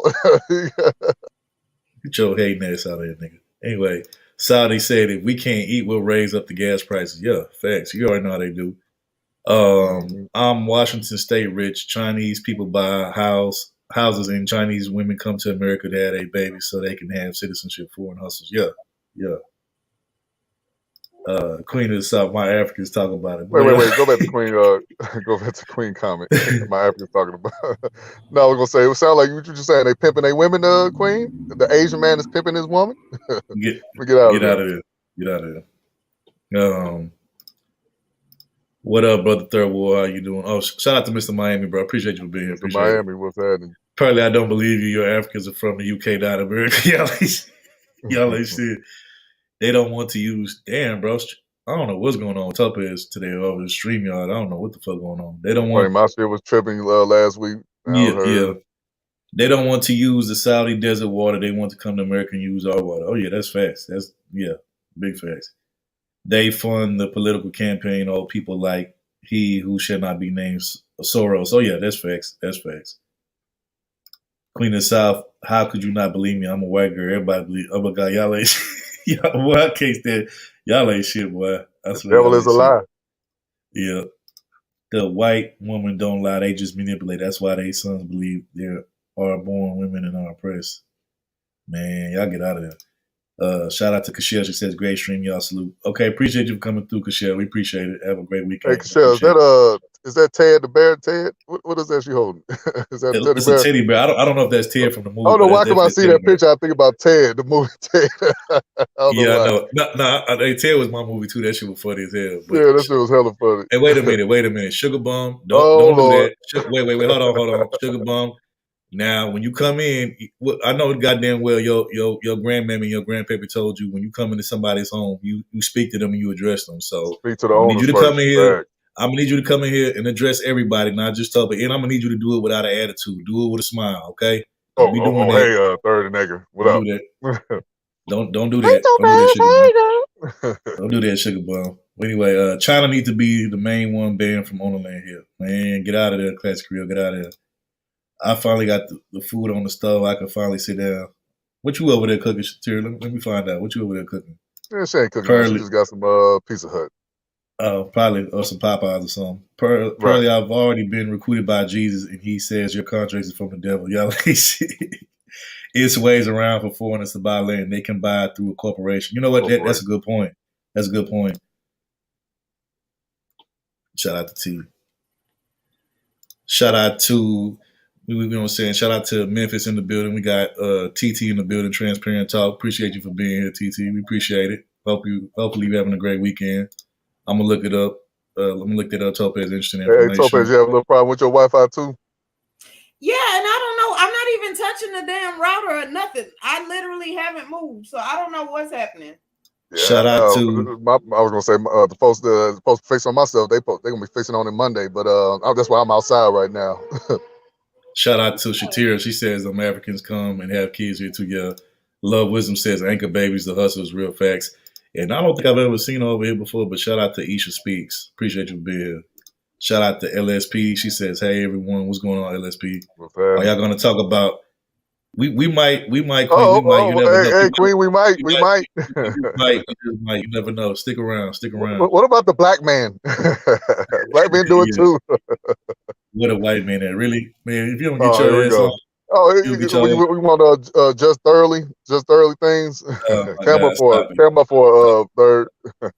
All of my foreign customers on property here. Yeah, I can believe you. Oh yeah, Shatira says cabbage and barbecue chicken. I cook. The fuck? Oh, she said, Brandon. She said you better put some respect on her goddamn cooking skills. Cabbage and barbecue chicken. Okay. Hey, I love me some barbecue chicken, man. I might be pulling up soon. I can have my Africans fix Topaz in it. Oh my God, y'all ain't y'all ain't shit. Hey, Topaz, here comes Fastest Life. He on his way. Oh my God. I would love to fix Topaz's Wi-Fi. No, I ain't gonna be able to. And guess what? You know who's gonna be the motherfucker that show up to our house to fix that shit? It's gonna be Fasting. Fasting gonna be the nigga. Oh yeah, you know it. Hey, he gonna be or fasting anywhere near my internet. It's gonna be Fasting. He gonna be the first nigga to show up to your shit. Hey, I can see Topaz saying, "Topaz ain't here, nigga. Topaz, I hear your voice." Oh my God, you ain't shit. Thought you doing the Fasting impersonation. Damn. I can bake cabbage and barbecue. I guess I should be married. I've seen the biracial and white woman saying black man. You know what? I'm not finna do it. Say something else, Sugar Bum. Where is she getting this stuff from? Yeah, she about to get her ass timed out, though. I can tell you that. She keep on. She gonna be timed out. But yeah, again, for me, you know, I get it. You know, America's very capitalistic. You know, they want to make bread. Ain't nothing wrong with making bread. But I get, like I said, in this situation, like it's more important that you keep as much water for for the people in your state and the people in those cities of that state. Because once y'all run out of water or natural water, all the money in the world can't bring that natural water back. So again, like I gotta agree with Topaz on this one. At this point and at this juncture, fuck capitalism. You know what I'm saying? It's there's some things that are actually more important than capitalism, and this would be one of them because people need natural water to survive. So, but again, we talking about greedy governments and with different type of policies and stuff to make money. They don't think about none of this stuff. So. Yeah, maybe think about the water crisis that was happening out there in Flint, Michigan. You know what I'm saying? They barely want to help them. And folks out there in Mississippi, what they was going through. Yeah, I'm about to say, that Mississippi too. Yeah, exactly. And the Flint, Michigan situation and the Mississippi water situation been going on forever. So, yeah, bro, this shit crazy, That pissed me off, dog. T, anything else you want to say on this topic before we go to the next before one? you drop down? No, shut up, Before Brady. you drop down, I gotta stop it. No, that's it. That's all I had. Okay.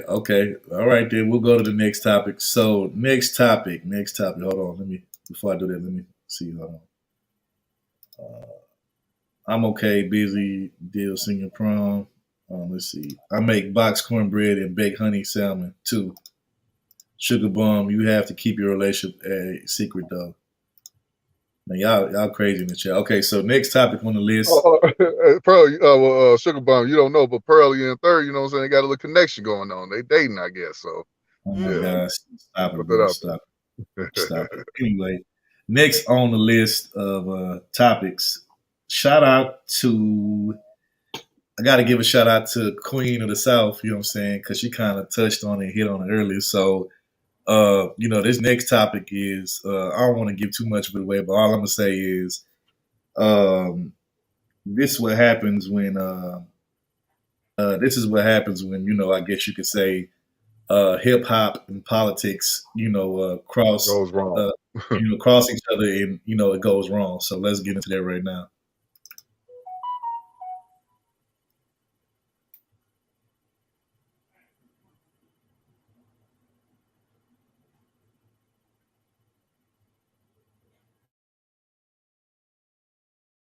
One of the founders of the hip-hop group Fugees is facing a multi-million-dollar fraud and conspiracy charge, or several charges. The Grammy Award winner, Pras Michel, is accused of using stolen cash to make illegal political contributions. In 2019 indictment accused Michel of helping a Malaysian financier embezzle money from a state-owned investment fund. He allegedly tried to persuade U.S. officials to abandon an investigation into that financier's business dealings. Michel has denied all wrongdoing. So for more on this, I want to bring in Randy Kessler. He's a lawyer who has represented several celebrities and a trial law professor at Emory University. He's also a founding partner at K&S Family Law Firm. Thanks for joining us. So I remember reading about this years ago, and I guess I just thought that it had somehow resolved itself, but it was quite sort of complicated. So can you just explain to us what the government is alleging happened?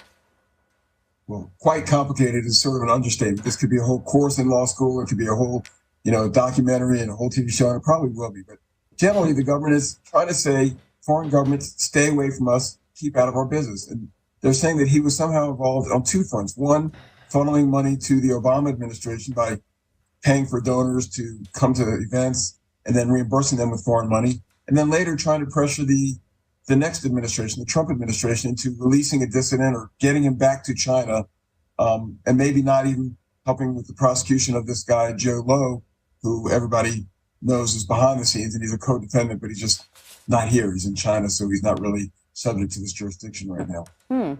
So what is the defense arguing exactly? I think they pretty much can argue ignorance is ignorance of the law, but ignorance of the law we know is no defense.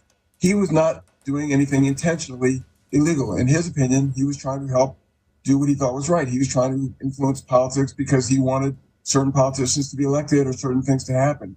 But certainly it didn't rise to the level of him being an espionage agent of China, is what they're going to say. That's crazy. That's just, James Bond kind of stuff. He was just somebody trying to be involved and trying to help his country in the way that he thought was fit. I think that's the best defense, and that's what the defense is going to be. So the defense is like, hey, his intentions were not anywhere near as sort of scandalous as you're suggesting. He had access to money. Lots of people make campaign contributions. What's wrong with this? What is the prosecution saying?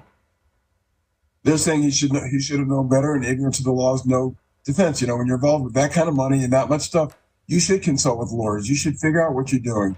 That's what they're going to say. And because you violated these crimes, we're not only going to prosecute you because you're a public figure and because there are other public people involved and celebrities that may be witnesses.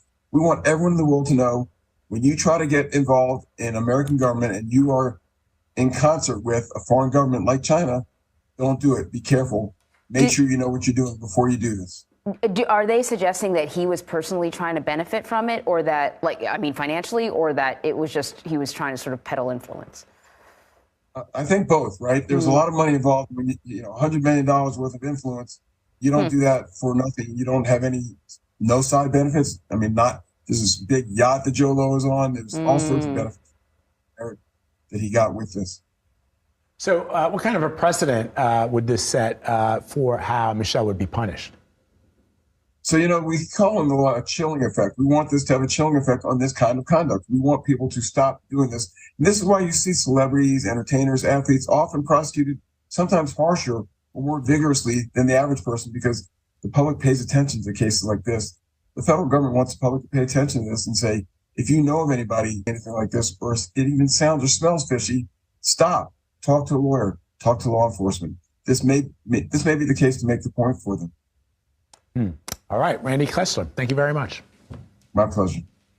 Okay, some news just breaking to us in the last couple of minutes. A former member of the Fugees has been convicted of 10 finance-related federal charges, including money laundering and campaign finance violations. You probably remember the Fugees, 90s, Pras Michel. He was part of it with Lauryn Hill and Wyclef Jean.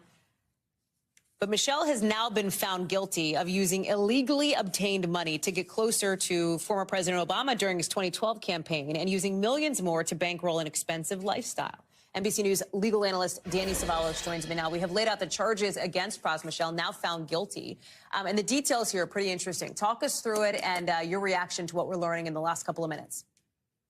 Yeah, this may be colored by the fact that I am a defense attorney, and I actually recently defended money laundering charges in federal court. And money laundering charges are very broadly written as a statute and can be, in my opinion, relatively easy for the government to prove. But in addition, you have FARA violations. That involves an agent of a foreign. Yeah, exactly. It's a law that prohibits, or I should say requires at least registration if you're working on behalf of a foreign national. It's the kind of thing that became widely learned or known during the Paul Manafort era several years ago. But I would argue before that, there were not a lot of regular citizens that knew about FARA, and there weren't a whole lot of FARA violation prosecutions in this country going back a couple decades. So it's not something that's generally known. That's why I think it's a possibility this defendant probably really didn't know that the mere distinction that he was doing the bidding of a foreign national as opposed to somebody else made such a difference. Just to give you an example, one of the allegations was that one of his co-defendants, a foreign national,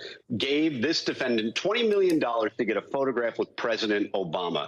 Now, if it didn't involve a foreign national and it didn't involve President Obama, if somebody gave me $20 million to get a photograph with Hallie Jackson, I would take that money. It would be lawful, and I wouldn't tell Hallie Jackson how much I was getting paid. And I would definitely try to get that picture done, and it wouldn't be a violation. The existence of that political angle and the foreign national is what makes some of these things criminal. A lot of citizens don't know it. So there you have it. You have 90s hip hop star that was 90s hip hop group Fugees member Pras basically get caught up in some money laundering and some political conspiracy charges. And I'm gonna just say that, bruh, it was so many things you did wrong in that situation, and then the fact that you still rolling around like living a pretty lavish lifestyle, and nigga, Fugees ain't came out with shit in years, and you was like the least, you was like the least favorite person of anybody's favorite in that group. Like, yeah, like she was doing something illegal, nigga. Like, ain't no way in hell, because Lauryn Hill, she quit doing music, and then Wyclef Jean, you know what I'm saying? I remember he got caught up in the scandal, but it wasn't even to this degree per se. But yeah, bro, you tripping. Like he tripping, and you know, he gonna definitely get some time for this. I don't know how much yet, but yeah, they're gonna come down, because what they're gonna do is they're gonna make an example out of him, just so that nobody else tries to even think about doing this type of shit, you know, going forward. So I hate to say this, but he's gonna be the sacrificial lamb that gets made an example out of, just so other niggas won't even think about doing no shit like this, just for them even having a thought. Like, they're gonna have to think twice, because you see what's going on with this nigga. You know what I'm saying? But yeah, what's y'all take on this shit though, T? Yeah, what's y'all take on it?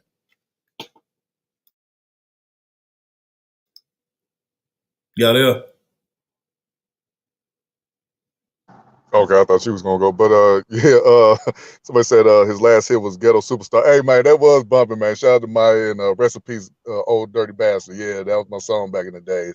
Yeah, man. I don't know if I should be shocked about this, because, you know, like you said, he haven't came out with nothing, so he had to make some money somehow.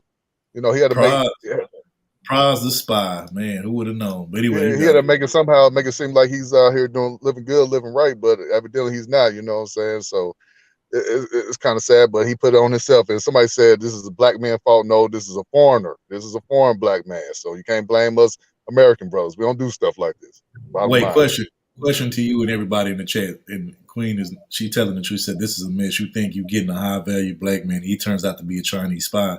So my question is, would this fall under the category of treason? Right? Couldn't this be considered treason? Yeah, you're right. Yeah. Yeah, so, and you know, America don't play about that treason shit. So yeah, matter of fact, Oh, no. we just matter of fact, didn't we just do a story last week about the 21-year-old kid who leaked out information? Yep. You know what I'm saying? That was The considered documents treason. and stuff. Yeah. The documents and shit, you know, over there in Discord and shit. Now we got this nigga Prize leaking out, you know what I'm saying, information and shit like that. And so yeah, this could be considered treason, and they probably will hit that nigga with a treason charge for this shit. Hold on one second. I see you in the back. Hold on. Give me 1 second. I see you. Just, and I blame Obama taking precautions. This you, love? This you? Yeah, this me. Okay. Just checking. Okay. Yeah. Okay. What's your take on this? I want to hear your take on this. So Brandon, so he a foreigner now? Yep. Prize the Spy. I'm not surprised though. Yeah. I mean, truth be told, we got a lot of spies in the US. They just locked up a Chinese cop like 3 years ago in New York City that was a Chinese spy for like 15 years. Like we got a bunch of spies in this country. Remember, love, just last week, like I was saying before you came up here, we just did that story about the white kid, the 21 white kid from Massachusetts that leaked out information in Discord and shit, and he about to get hit with a treason charge, and it looks like Prize may get hit with a treason. At least, I mean, it could be considered treason. And to me, it's just now going forward. I don't know if I'm gonna be able to listen to that Fuji albums to say no more. You know what I'm saying? Even though it was some classic joints on that, but you got it.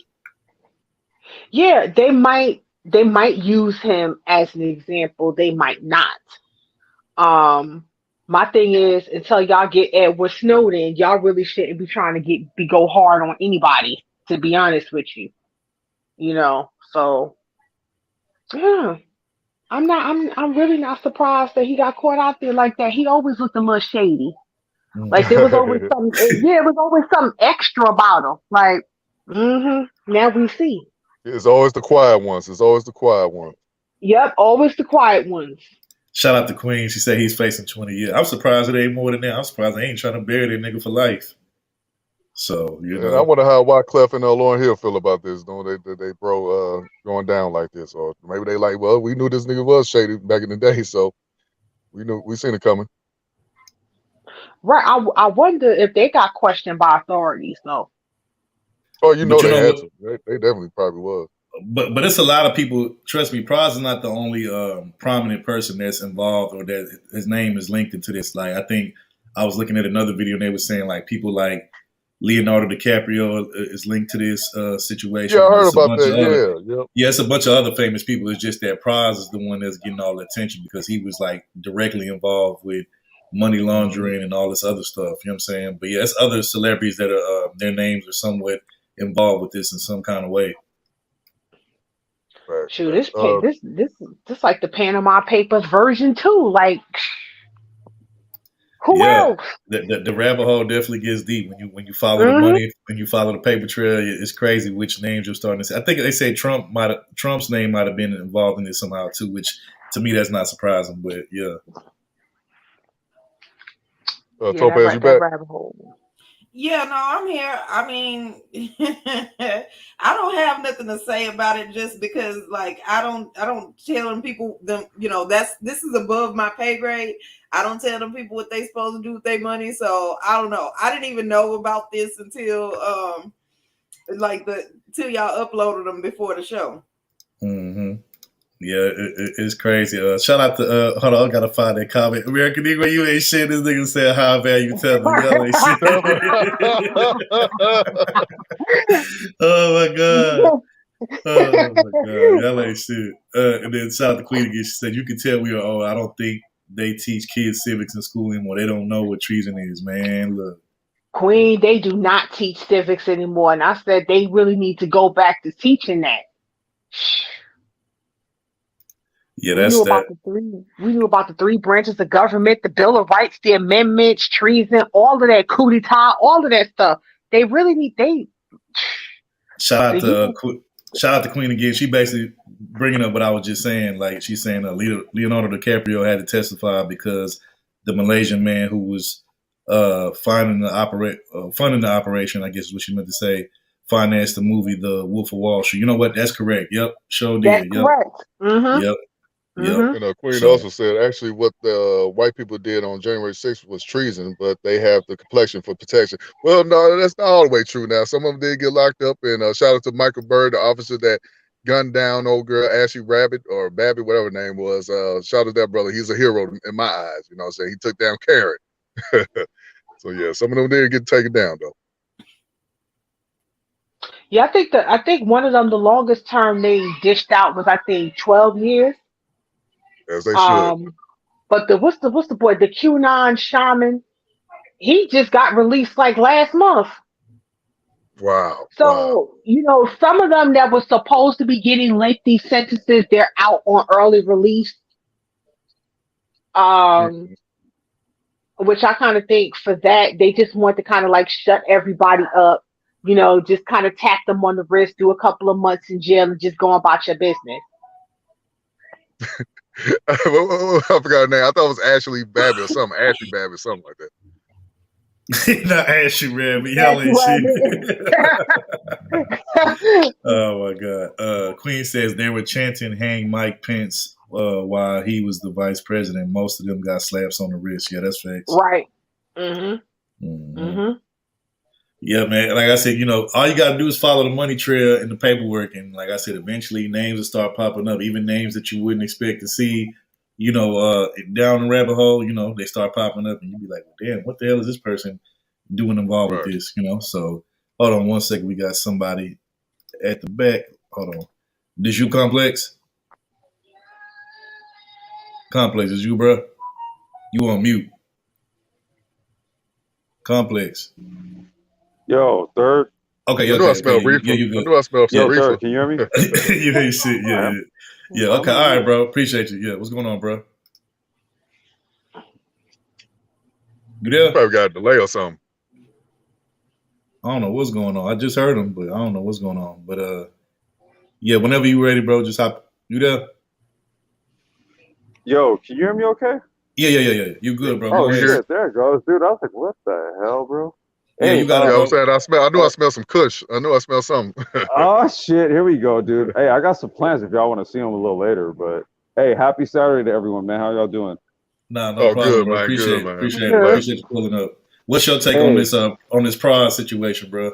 So check this out, dude. Like, I'm starting to connect the dots on some stuff that happened back in the day, right? And this was stuff like when I was like doing the music thing, back in say like late '90s, early. So, do you guys remember a rapper named John Forte? Sounds familiar, but I'm not quite sure. Yeah, I remember him. Okay, John Forte. If y'all look this up, right? So John Forte, I want to say he's literally doing he's doing a bid, or he may have just got out. Okay, so he was doing a bid over like some drug trafficking stuff, and so he was part of the whole Fuji's crew. And so I'm just kind of throwing this out here for y'all to consider how it is that like Praz just sort of popped up into this out of nowhere, right?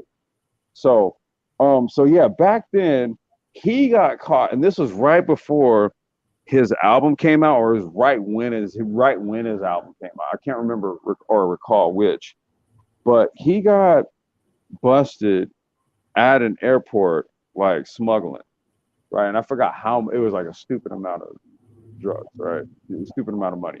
Okay.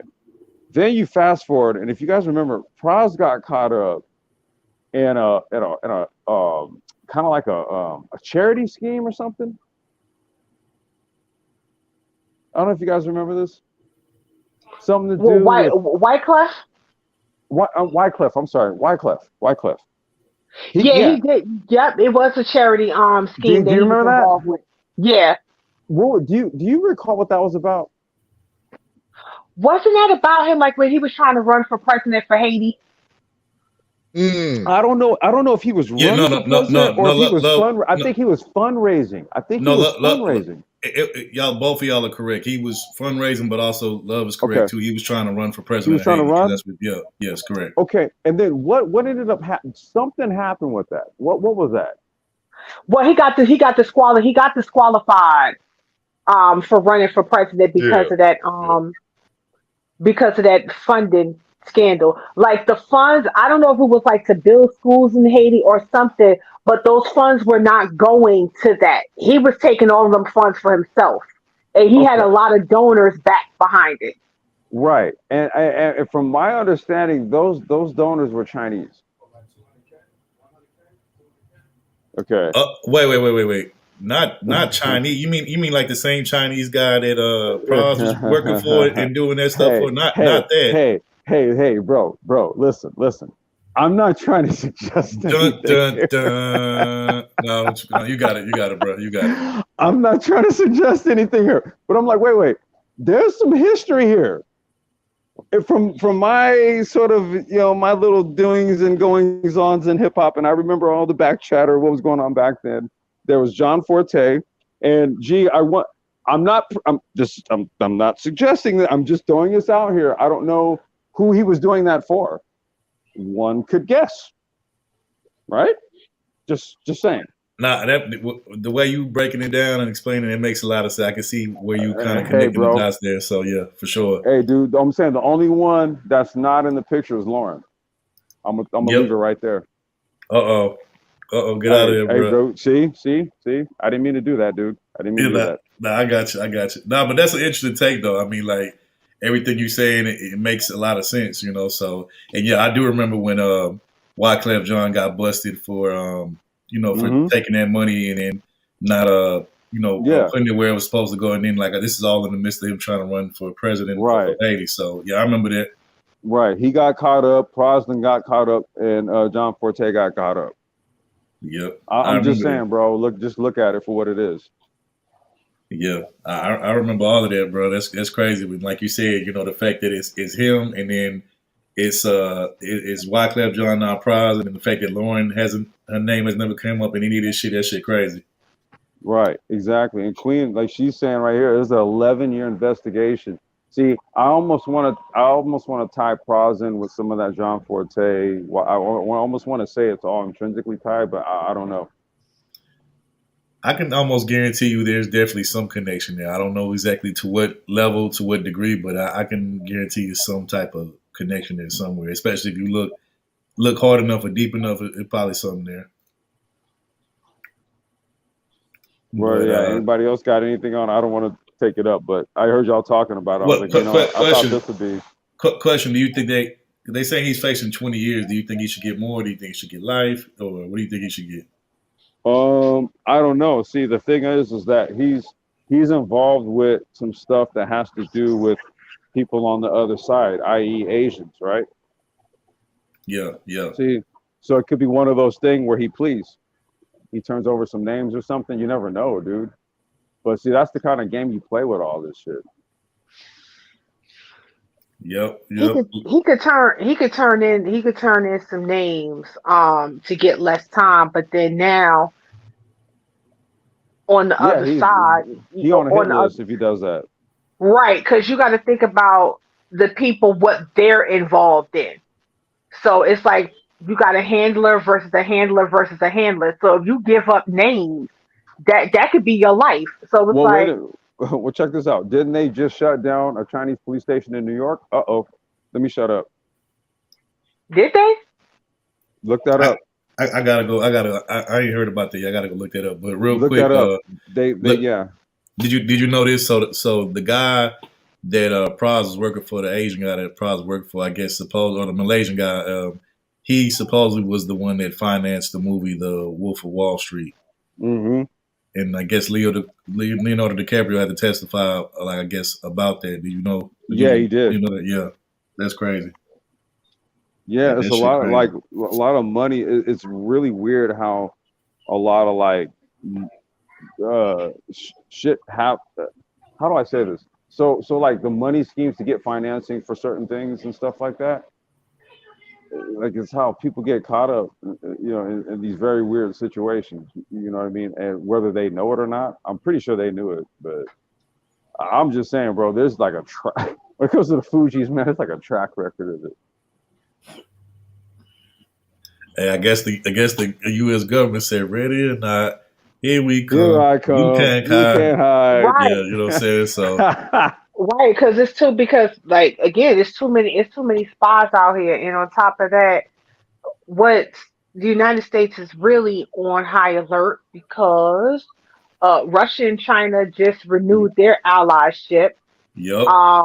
So with that being said, it's like they're on high alert, like they're paying extra attention to see who's siphoning off information. But it's almost like they've been doing this for so long. It's like if you think about it from a war standpoint, every Chinatown is a war post. It's a war post. Every Chinatown, and it's a community within a community where it's like there's all types of vices that's going on in between. You got spies in the finances, you got spies in politics. They're all over the place. So how could the United States can decipher who's friend and who's foe? Yep. And now they've gotten even smarter to where it's like, well, we don't have to necessarily use our people. We can use Americans. Yep. We can use Americans to do our dirty work, and it's kind of like, and we could just keep going about business as usual. Yep. You know, ain't there some shit? Ain't there some shit that foreign countries and governments are using Americans to spy on shit that's in America? Ain't there some shit? Well, it's think about it like this though, right? They're Haitian. Well, yeah, that's true. That is true. You know what I'm saying? Like it's like, I'm not gonna sit up here and claim that, I know a whole bunch about like spycraft and stuff like that or whatever, right? But there's reasons why, organizations will seek out certain people, right, to kind of be, let's just say, like a conduit for them, so to speak. Mm-hmm. Right. And I think them being Haitian, because Jean Forte, he's Haitian too. Yep. Right. Yeah. So he's Haitian also. So, there's that part. Now, here's the thing though. Like the thing to point out, and that's what I'm trying to kind of. I don't want to get conspiratorial, but again, you gotta go based on like literally hey, bro, we already here. Fucking bro, go ahead. No, but I'm saying this is in the news, right? Yeah. Like this shit is in the news, so it's actually not conspiratorial. So I'm saying, look this stuff up, man. They shut down a Chinese police post in New York like 2 weeks ago. Okay, you see, so if you want to know like who oversees the handlers, so to speak, right? Well, you have certain people that might actually be overseeing ops, and then in New York they just shut one of them down and arrested them. So that goes to show how embedded a lot of this stuff can be, because we over here at the end of the day talking about some Haitian rappers, right? But now all of a sudden we talking espionage and shit. Yep. Yeah, that's crazy. It's crazy because now come to think about it, yes, John Forte is Haitian, Praz is Haitian, and then you see what's going on. Wycliffe is Haitian too. Haitian, so you see what's going on in Haiti now. Like there is mass corruption, like the gangs are running Haiti, but it's also prime real estate for people to come in the midst of chaos, come in and buy up what they can buy up and just sit there. Shit, we just talked about a year, maybe a year and a half, maybe 2 years ago at the most. We just talked about how we did a story on. We talked about how the Haitian president over there got assassinated in his own crib. I don't know if y'all remember that. You know, y'all got to understand something, right? They kicked the French out, right? Ever since they kicked the French out, there's been a vendetta that the West has had against them. But here's the real tea on Haiti. Them hills there in Haiti have gold and, more importantly, iridium, a precious metal. Yeah. Oh yeah, that's the name of the game. You know, resources and resources. Minerals and all. Yeah, that's the name of the game. You know, so yeah, facts. So it's like we're gonna come through. We're gonna come through. We're gonna use X, Y, and Z. Give them a little cut, not the cut of the resources, but give him some money. You know, keep his mouth shut. Give us some intel, and we just gonna do what we gotta do over there. Well, Hillary and her brother Tony own a good portion of those gold mines out there. I'm gonna leave it there. Meanwhile, Haiti is considered to be, I guess, the poorest country in the Western Hemisphere, and you know, people are living like way below the poverty line. Like, so yeah, I mean, it's a lot. So I didn't know Prez was actually from New York, so he's actually an American citizen. I thought, I knew Lauryn Hill was from the States, but I thought they both was him and Wyclef was from Haiti. But Wyclef was born in Haiti. Yeah, Prez was born in New York. And John and Praz, or John Fortin and Praz are Haitian. Yeah, that's what they are. Haitian. Yeah, pretty much. Pretty much, Praz is a Haitian American. Like, he probably was born in New York, but I'm pretty sure his parents probably from over there. Yeah, from Haiti. Right. So yeah. You I want to read this comment real quick. Okay, I just want to read this comment, Queen. She says there were other Americans involved. One was an old Republican finance person, a Democrat too. They didn't get jail time, and they questioned Steve Wynn, who owns the Wynn Hotel in Las Vegas. Steve Wynn, that guy, right? The hotel I remember financier. that. Yeah, I remember that. Because what was what is his name? He just died. Is it Sheldon?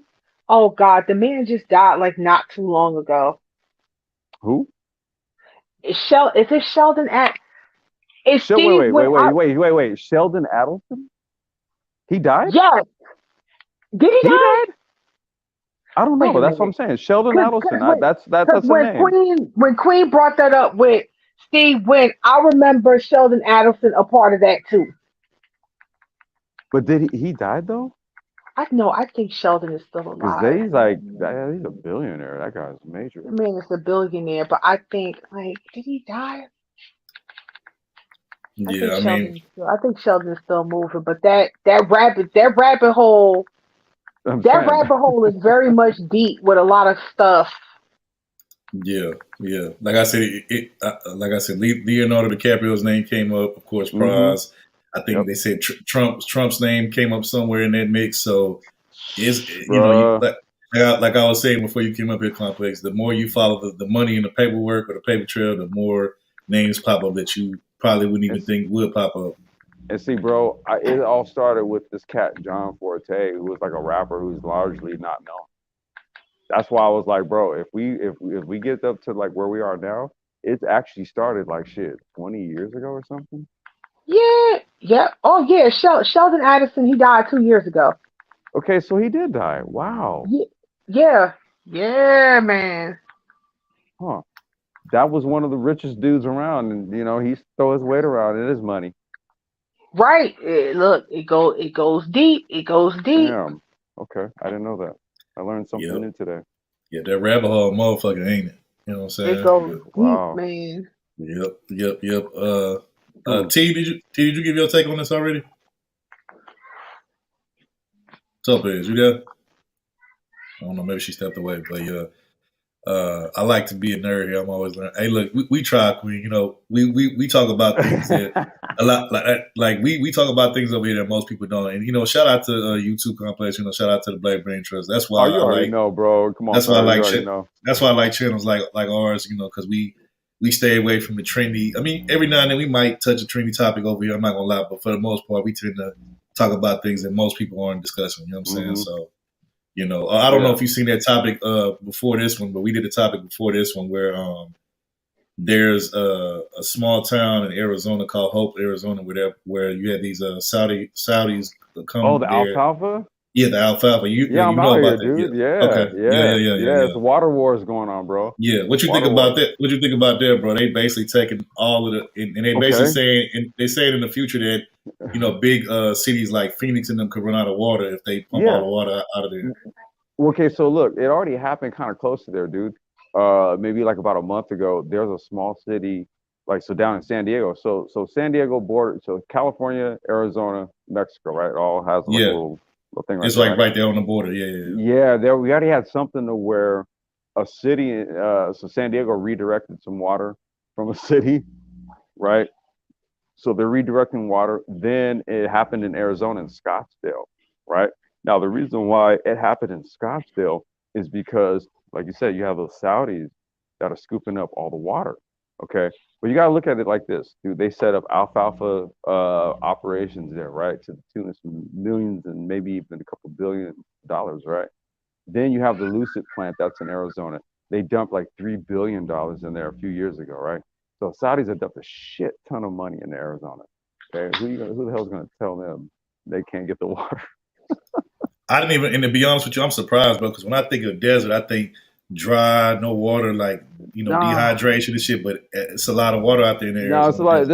there's water out there, dude. But see, the thing is, Arizona gets supplied by the Colorado, right? Oh See, yeah, so you know like, what? You're yeah, right. yeah, the Colorado typically would get a lot of snow and stuff. Like snowpack would get up, and then when it warms up and all that melts down, and then it heads down, down Colorado and then into like Arizona, New Mexico, and then all those aquifers down there. Now over here in California, it's the Sierras, right? See, so the Sierras over here and stuff like that, so is basically the half of Central California, Southern California, and Vegas, and then San Diego, if it can make its way on down there, right? San Diego has its own kind of like subtropical system that aquifers a lot of its stuff over there, right? But there's been drought conditions over in the Rockies, so that's the reason why Arizona's having water issues. Yeah, man, and me and Brandon was talking about. I get it.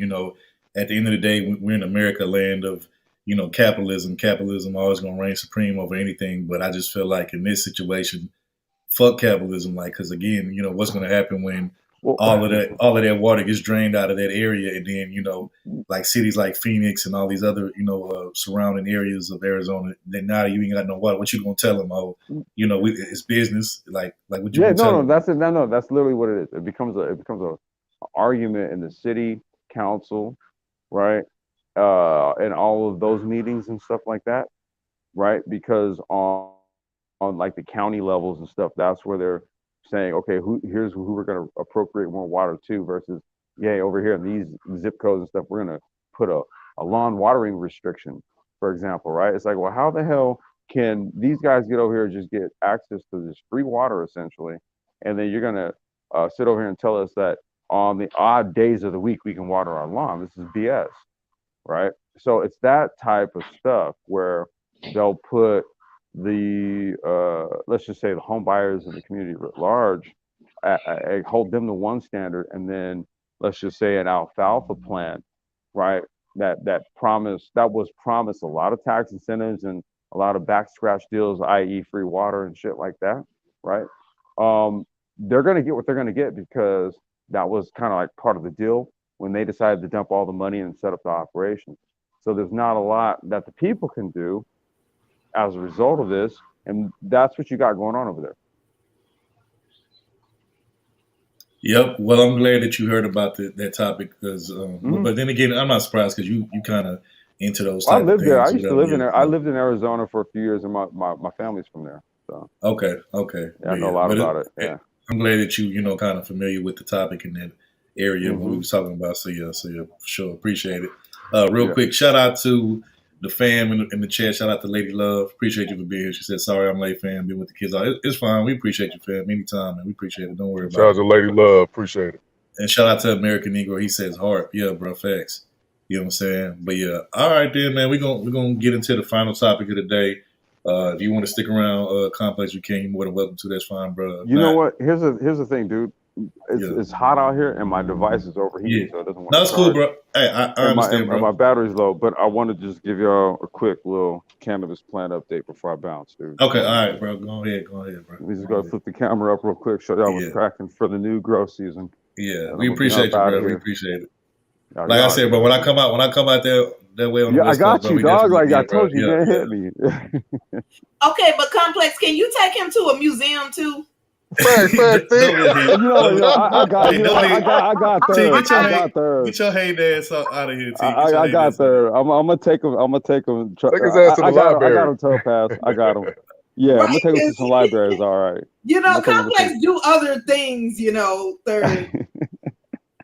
Yeah, this is one of them. T, you do know Complex is on the panel. He can speak for himself. You know that, right? But but you hollered out, and when I come out there, like just I mean, what's wrong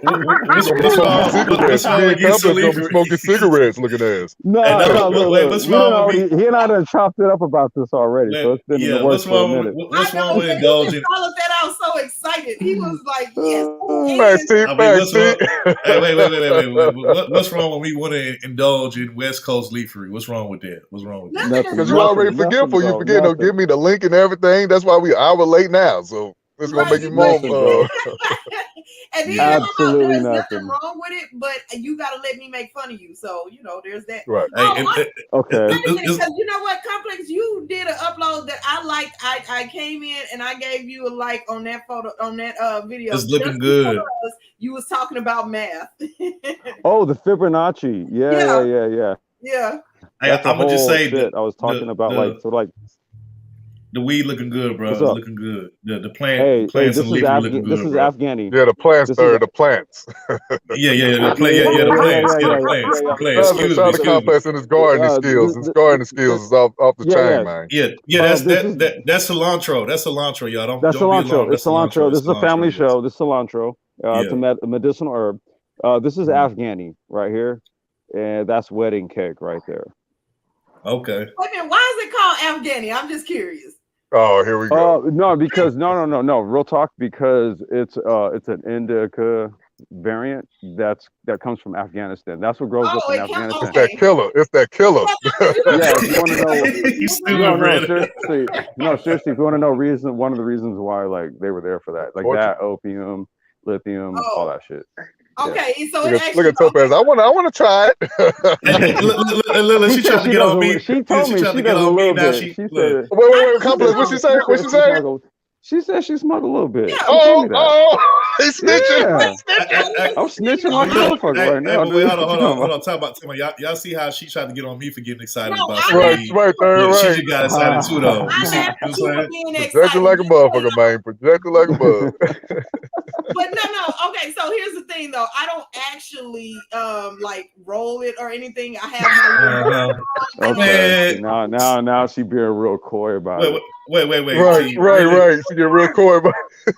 See, I call cap on that. I call cap on you saying you don't roll that shit. I call cap. Look, man, I grow more. I grow more than look at the roses. Man. Oh, look at the roses. Yeah, Topaz like that's boring. Go back to the green stuff. I know, right? She's like, what the hell is this, nigga? Put that back on the weed. No, I'm playing. Nah, that's dope, bro. That's dope. Keep doing your thing, bro. I see you got a green you already thumb. know me, man. I see you got a green thumb, bro. That's dope over here, man. Yeah, that's it. I felt like a cat. And my little drinks too. I'll turn on the camera. Give me 1 second. But my little drinks. We seen your alcohol and all your liquor and all that back there. No, it's not alcohol. Actually, thank you very much. See, mind your business. Look, Classic Creole. Look at her. She want to smoke something too. Look at her. Yeah, she said those herbs are beautiful. Thank you. No, seriously, thank you. I take pride in the plants that I grow, man. I can show you. I'm gonna say this. What other stream do you know besides maybe the Blackberry Trust that you know that you can actually learn some shit talk about some worldly shit, and then learn about how to, have a green thumb and how to grow crops and shit. You know what I'm saying? Like, what other stream you know? Look at you. I'm just saying, what other stream you know that you can get At this type of Complex, information Edward from? Anderson, right? Edward Anderson, Man, right? You know what? Yeah, I'm hell not gonna no, answer hell that, bro. no. You dude. You ain't about to do that with me, Wait, bro. T, just playing, Bro, man. you gonna have T. Edward after me, dog. Wait, T, why are you still drinking Four Locos in 2023? That This shit was is like not 2008. mind your That was like business, sir. That was You like worried that about was the wrong shit that now. was See, now you in 2007, my business. 2008. I'm just saying Wait, that was Mind 2007, your business, sir. 2008. This Hey, is was that not for loco. Can you read? Okay. What does it say? It What it says say? I got God. glasses, you know me. It says Devil's Widow's Peak. That's what it says. Come on, You sir. Leave T alone now. Leave T Sir, alone. you No, are what does such it a say? hater. Anyway, No, stop. anyway, it's called Godspeak, and then I have What these. is that So I juice? don't That have to juice in there? roll things. It hurts my throat. Wait, But hold on. I'm trying to see. Wait, hold on. Topaz. What is it now? It's called Godspeak. Okay. is it weed in there? Or Yeah. is it medicine in there? Shut up, sir. Oh shit! Wait. So it's like a infusion. It's an infusion drink. Yeah. Oh, that's what's up. Okay. But listen, let me tell y'all something. Do not sit there and try to drink this whole can. I was fucked up. Oh shit. Ah. And I only got through half of it, like getting down to like about Oh, here. Topaz. Morena, I it's a was out of there. So I Mo- like what I She did. says that an energy drink? Yeah, it's but an that's energy an drink, all right. It gives me the energy to stay out of jail. Facts, T. Facts, real talk, I'm man. telling you taking. You're too pretty to go to jail, Topaz. Them girls, No, woo, look, they'll be look, bad in there. You only taking like 2 pulls off of anything I twist though. I'm telling you Yeah, right exactly. That is what I do. Yeah. Exactly. So question: Does it tell you the THC level in that drink? Does it have now. it on the bottle? What's how much THC is in it? Okay. Let's see. So it's 10 servings per can. So I was doing it right. What the fuck? Okay. Yeah. And then it's I know I saw it on here. So if you drink T, half, get your you glasses. drink- You know you blind as No, shit. wait a Get minute. your Wait. fucking She said glasses. I can only do half. Wait, hold on. She said I can only do half. Yeah, look. Am I tripping? Hey, am I tripping, dude? Like, wait, hold up. I did T, not T, know. get your glasses. Your ass blind. You can't Hey, see she the was small squinching her numbers in that eyes, can. sir. She was looking real Asian over there, man. She was looking real Asian, man. She high as fuck right now. She high as fuck right now. She high. Yeah, your blind ass. Yeah, put them glasses Third on. Your age blind shit. ass. There you go, T. There you go. Show There the you go. glasses, Yeah, man. come Don't be on. ashamed, Topaz. Congratulations. I'm getting blind There you too. go. There you go, T. Anyway, There you Hold go. on. Wait. No. So wait, Topaz. Just let me make sure. So it's 10 servings per 1 can, and you say you kill half before you catch fade. Man, listen, it was I was fucked up. I was terrible. It was Okay, terrible. all right. I was about to say because your tolerance be high as shit. You might be able to keep a hold on with me. Look, Topaz the type. No, Topaz I the type. She did don't not even. force myself to get to half. Like after 1 or 2 sips, like you take a big gulp and that was it. That would be like 2 servings. This is 10. There's 10 of them in here. I know, Look, but T, you drink half. bro, Topaz the type. Look, she don't Over even the read. course of a whole day. It wasn't Look, just she in one don't- sitting. I couldn't do it. Like Look, I got look. to like the second gulp and I was like, okay, wait a minute, hold up. And I couldn't do more than that. Oh So my God. Shatera, turn up. No, turn down, Shatera. Turn down. We turn it she down can over turn- here, man. Look, T the type. She don't even read the instructions. She don't read like what's in it. She just. Ooh, that she look like straight that'll get me down. high looking ass. Crack the bottle and She's flip straight. his half. So they gave me a sample. They were like marketing it or whatever. So they had like these little shot cups of it, and I didn't ask, huh? No, I'm saying because it's like 1 serving. That's why I was like, okay, when you get that whole thing, you just start to chug it like it's a blue Yeah, she straight chugging that shit, bro. Shit. She throwing them. She throwing them motherfuckers Man, back. she talking about that thing half empty. That mug is gone. Ain't nothing in there. It's empty. So wait. So what's it called? Wait. And Wait, then, what's it you know called what again? I What's like it called the fact again? that it has this little thing where you It's can called put it God. back and you It's keep called Godspeak, right? Godspeak is what it's called, right? T. Yeah, Godspeed. Okay, God, all right. God speak, like you talking. Yeah. For the record, TV do not condone doing dope. We do not condone doing dope at all. This is all No, not at Topaz. all. You Not right, at we all. don't. We are but not listen, getting paid for this promotion. Not at all. Brandon, it's not just afterwards. Wait, Brandon. It's not just any kind of dope. It's liquid dope. It's liquid dope. We gotta put a caveat on it. We gotta Come put a on, caveat man. On the live stream. It is Gotta liquid make dope. sure. For the You know. record, TV, we are a drug-free channel. We do not do any type of drugs out over here. Well, I speak Well, for no, myself. this is medicine. This is all. You can go to depending on what state you're in. Is that Walgreens? Is that CVS? Is that medicinal marijuana dispensary where Yep, you have yep. to get your proper because we have that over here. Okay. Hey, well, let me tell you about dumbass was thinking. I was driving. This is one street called Olive, right? They got this place called Starbucks. I'm like, what's that? The bootleg version of Starbucks? I thought they were serving coffee. Come to find out, they selling marijuana. It's a dispensary. Wait, it was called Starbuck. Bud. Oh shit, that's yeah, funny. man. I thought that was a bootleg Starbucks. Wow. That's hilarious. That's funny. Wait, Topaz, let me find out what. Let me guess. You got a whole case of cooler filling them damn Godspeak drinks over there? Go right there. Talking about there, we had a conversation and then you start getting in my business. Now you worry. You know what Topaz Third just say? Can I get one? That's all Third wanted to say. Can I get one? All she was doing was just trying to share with me her cannabis consumption methods. That's all, dude. Hey, she basically saying we ain't got to grow it no more. We can just drink it now. We ain't got to grow it no more. I got the Godspeed, 10 servings per can joint right here. Here it is. Okay. Hell no, man. Somebody still got to grow it and then put it in stuff like this. So I'm not trying to knock Complex Hustle. Oh, okay. Gotcha. No, whoa. Wait, for the record, I grow purely for my own enjoyment. Right. I don't grow this for commercial purposes. That's right. I do electric scooters. For business, right? Clean it up, man. Clean it up, man. We gotta clean it up. Hey, hold on. I gotta address this comment. Shout out to Morena on the chat. She says the nerve to put the Lord's name on the can. Right, Godspeed. Right, Murray. I ain't think about that. Well, you know what Chris Tucker say. What Smokey say comes from the earth. It comes from the earth. So maybe it was God. I don't know. Dude, the holy anointing oil. Right. Was cannabosum. Look at Topaz. Oh, y'all know God. See, this is what I'm talking about. So y'all need to invite more smart people up here because I get tired of talking. The holy anointing oil was cannabosum, dude. It was literally just look how you being. It was weed infused. Y'all fucking. Look how you being a bad influence with that drink on the panel because now you got Shakira in the chat talking about some Topaz. Oh God, bad influence.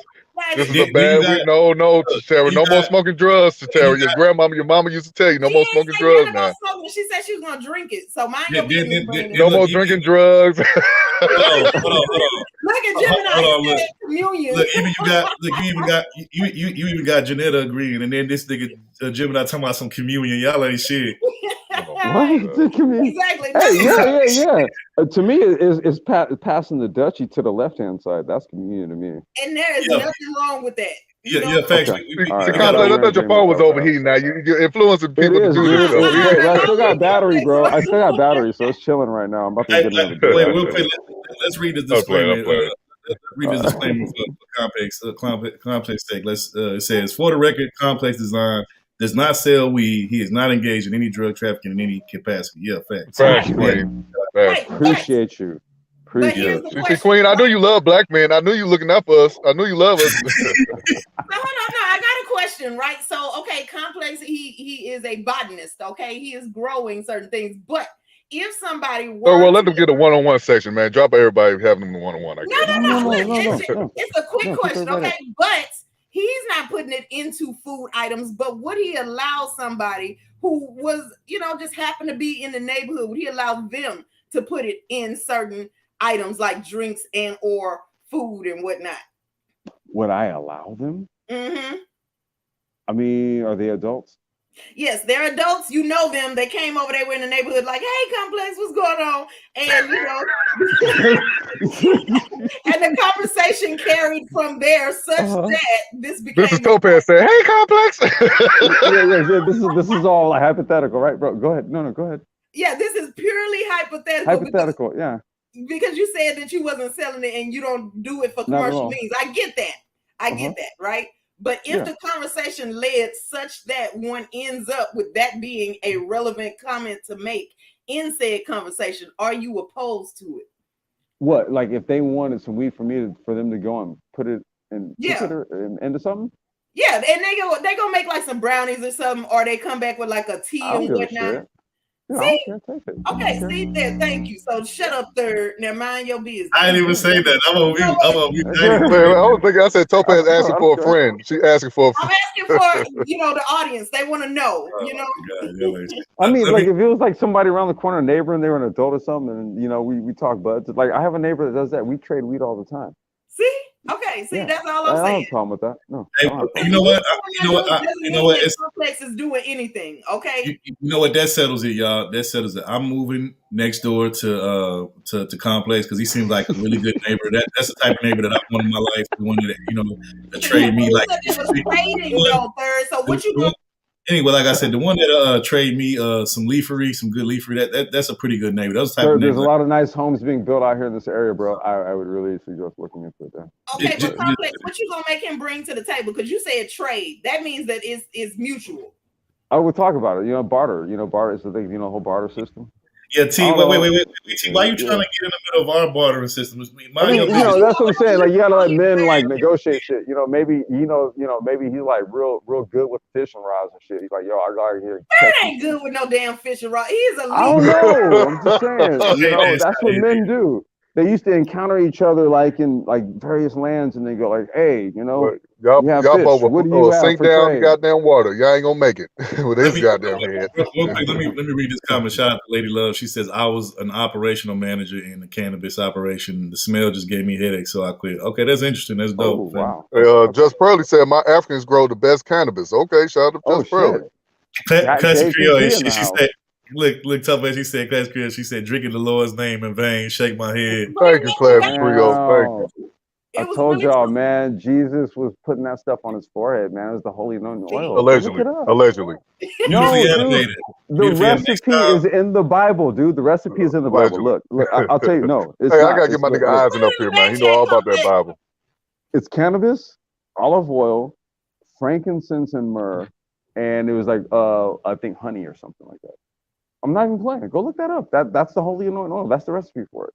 Nice. Yeah. I just want to say this beautifully animated. Next time you hit this panel with me, Topaz, and Brandon, I'm gonna need you to bring some of those herbal brownies that you're speaking of in the chat. Hey, I'll pass. I'm good. Complex. I don't need none, man. I just need water. I just need a bottle of water. Hold on, PC, fuck that nigga Brandon. I'll take his. Thank you, Topaz. Thank you. I will gladly take Brandon's herbal brownie. Fuck that nigga. I'll take his. For the record, Topaz is asking questions for scientific study. Yeah, scientific study. Yes. Knowledge is power. That's exactly. That's right. Complex. Oh my God, y'all ain't shit. Say I used to keep a good stance, but Poppy smokes it smoke it all. Y'all ain't shit. That's what y'all ain't shit. Y'all ain't shit. Oh my God. All right, man. What we got next, man? All right, we gonna go to the last topic. But once again, Complex, bro, appreciate the love, bro. We appreciate you pulling up and Hey, man. Yeah, I'm gonna go ahead and bounce out, man. I'm gonna go get some dinner together for my little one here, man, and try to keep it cool. But no, I did like that pros thing was that was interesting, man. Yeah. All right, appreciate you, bro, man. You have a good weekend, bro. All right, man.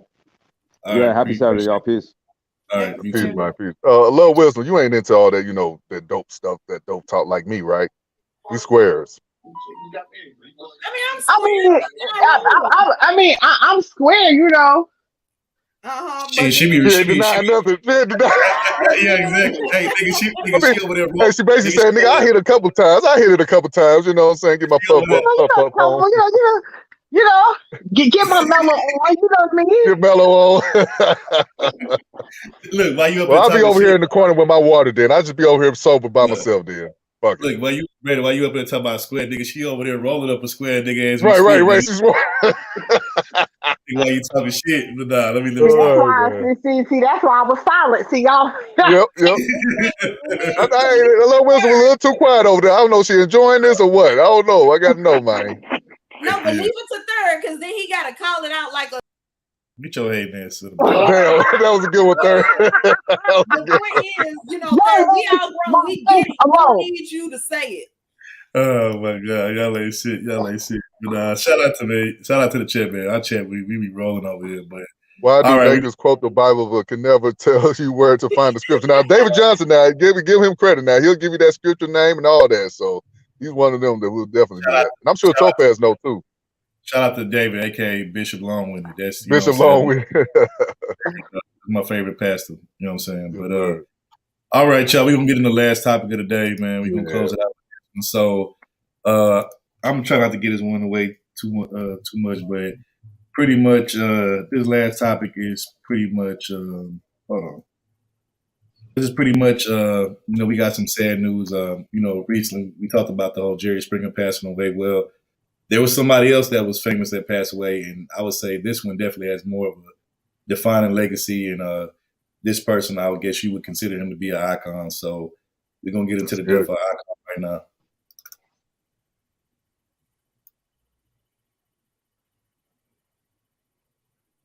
We're on the other side with some break.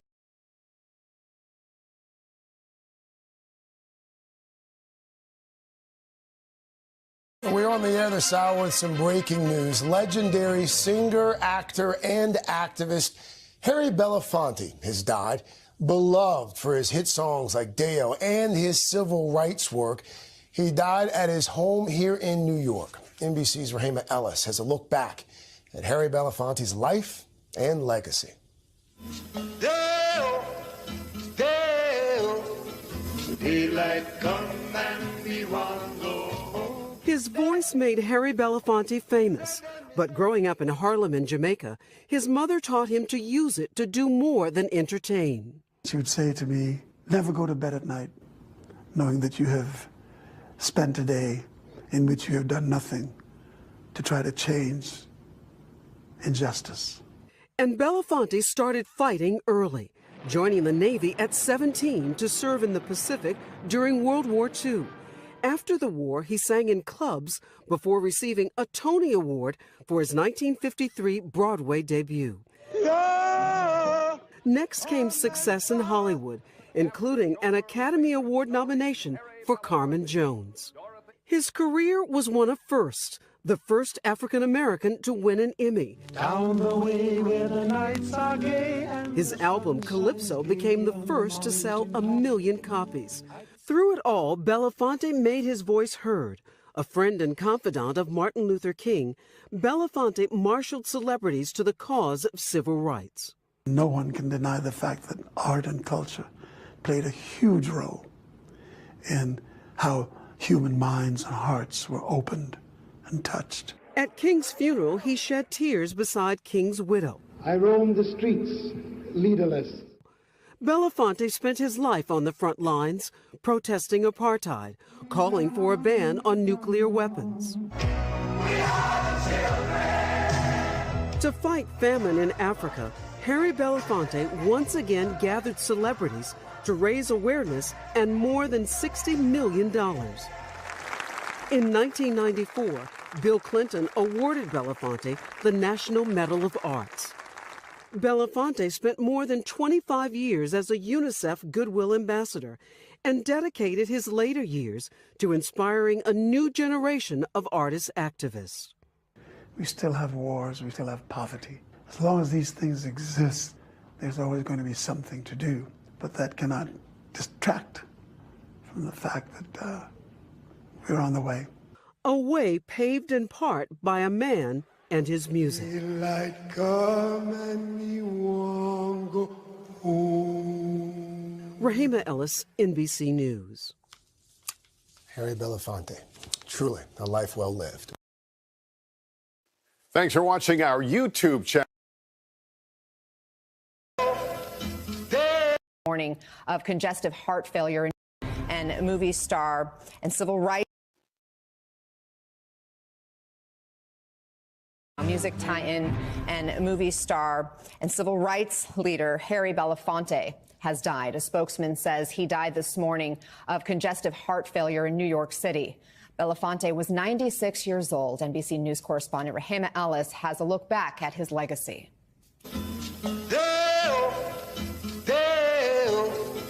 daylight come and we want go home. His voice made Harry Belafonte famous, but growing up in Harlem in Jamaica, his mother taught him to use it to do more than entertain. She would say to me, never go to Next came success in Hollywood, including an Academy Award for weapons. To fight. Oh, my bad. I think that was already all of it. My bad. But yeah, I mean, R.I.P. to Harry Belafonte, definitely legendary icon, singer and civil rights activist. And, I only know about him with like, my parents and grandparents told me about him because that's more like they time frame of their age or whatever. But, I basically heard that he was like this larger than life type of individual, you know what I'm saying? So, RIP to him. But at least he got to live a pretty full life. He died at 96, and let's just keep it a buck. Most black men nowadays ain't even making it to 60. So the fact that he made it to 96, I mean that was a pretty good, well lived life. You know what I'm saying? Despite what he went through growing up. But Love, what's your take on this? He was a civil rights icon. Condolences to him and his family. Controversial in some cases, but I mean, he did contribute. He was a humanitarian. He did speak out against racial injustice. I kind of have a love-hate relationship with the civil rights movement. But for what it's worth, I appreciate his contribution. Yeah, okay, that's what's up. That's what's up. Like I said, shoot, man, I hope I get to live that long. But like I said, most people ain't living that long. But he was definitely blessed to live that long of a life and accomplish all those different things. T, well, what's your take on this? Did you hear about this, or are you just not hearing about it? T, you there? She probably knocked out drinking on that guy's speed. Oh, there she go. Yeah. Well, there you go. That's when you run my business. You forget to notice that I'm back. Okay. So anyway, no, I agree with Love Wisdom. I think that now here's one thing I just want to point out, right? He's lived all the way to 96 because he actually got up and did something with his life. He wasn't just whining and complaining. So I will say every time that somebody lives to that age, it's usually something that they're doing that's good here. So, y'all might want to just get y'all mind together.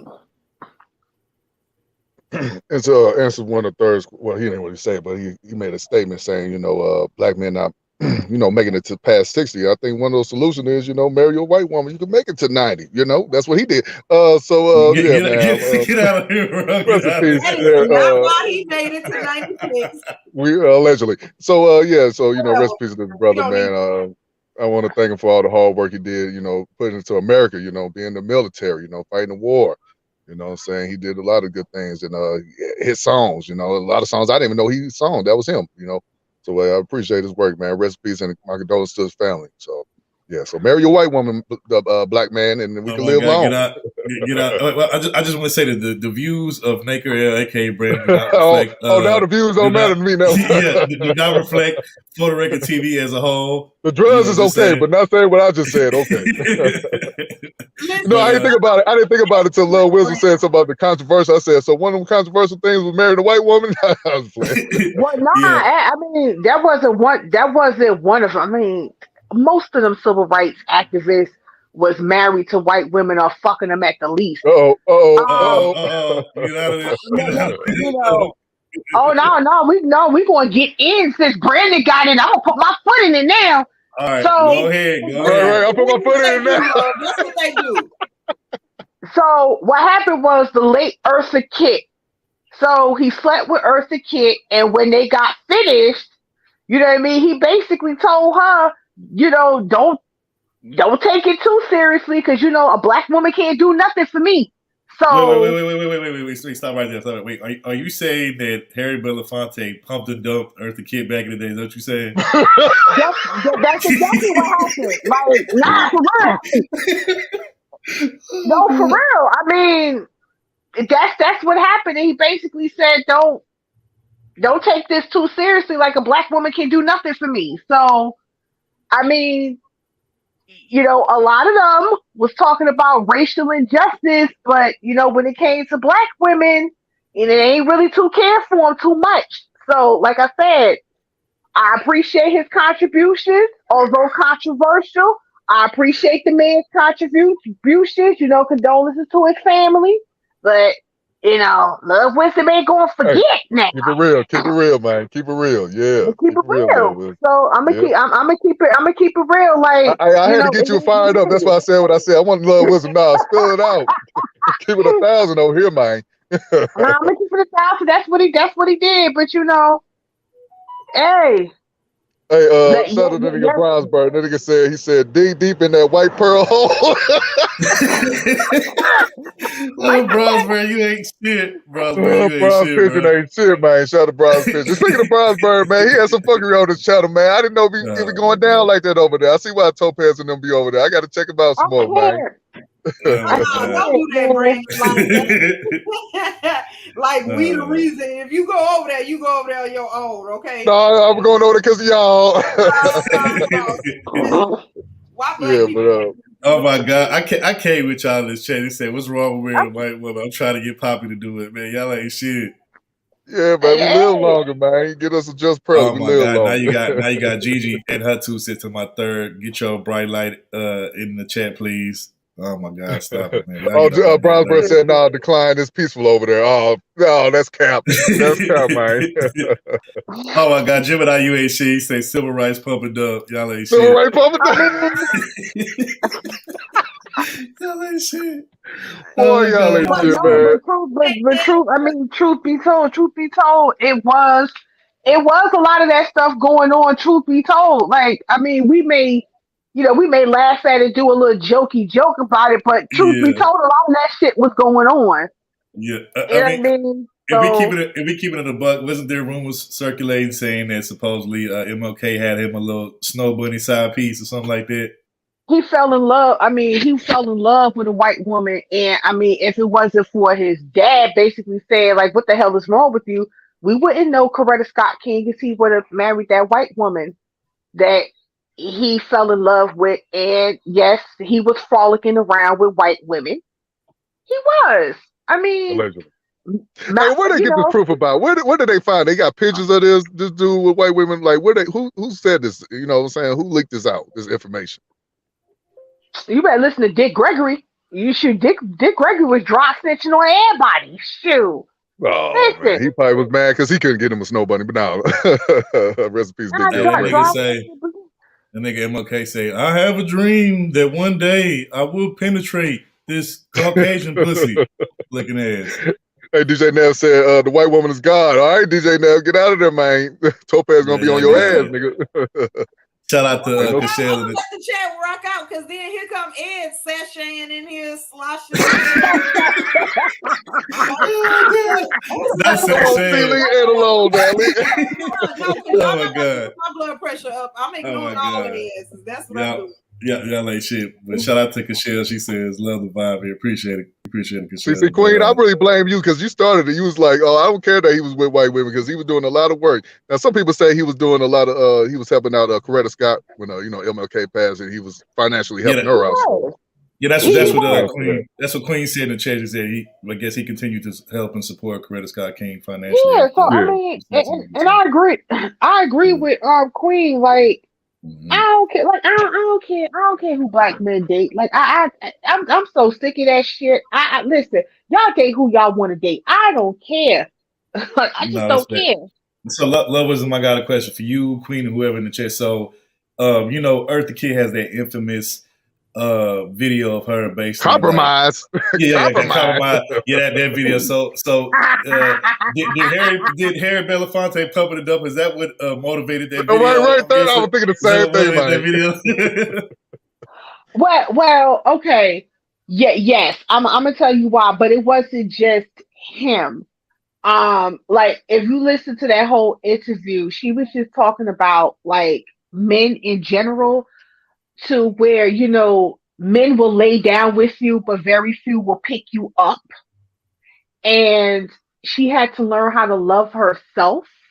And even when she dated out, that didn't last because the gentleman's family didn't approve of her because she's black. So, Eartha Kitt, unfortunately, fell in love got played and had to find herself. So when it came to compromise, it was like, I ain't finna compromise. What is that? When Right. I did compromise, my heart got broken. So it is what it is. You know what I mean? Yeah. Who knew? Who knew a light skinned nigga could actually get her to do a classic video like that? Who knew that he could be Yeah, this is a motivational? light skinned nigga. This is all light skinned nigga fault. Yep. You know what I'm saying? Yep. But hey, Shout out but to- the whole comments about him saying, black women not worthy of him or whatever, not being with him. Where'd that come from? Who said that? Or where'd you hear that from? No, but that's what Eartha Kitt said. Harry said. Oh, I don't After they got done doing what they was know. doing. I don't know. I don't take me too seriously. You can't do nothing for me. So it's like. I think he said you can't.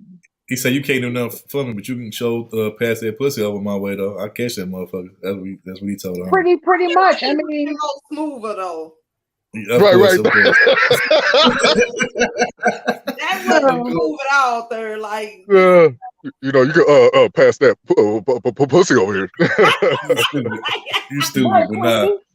White queen, them Hollywood black men, they always had a thing for white women. So I mean, tale as old as time. Shout out to me when she said, I mean, MLK Jr. did say, I have a dream that one day black people will play together.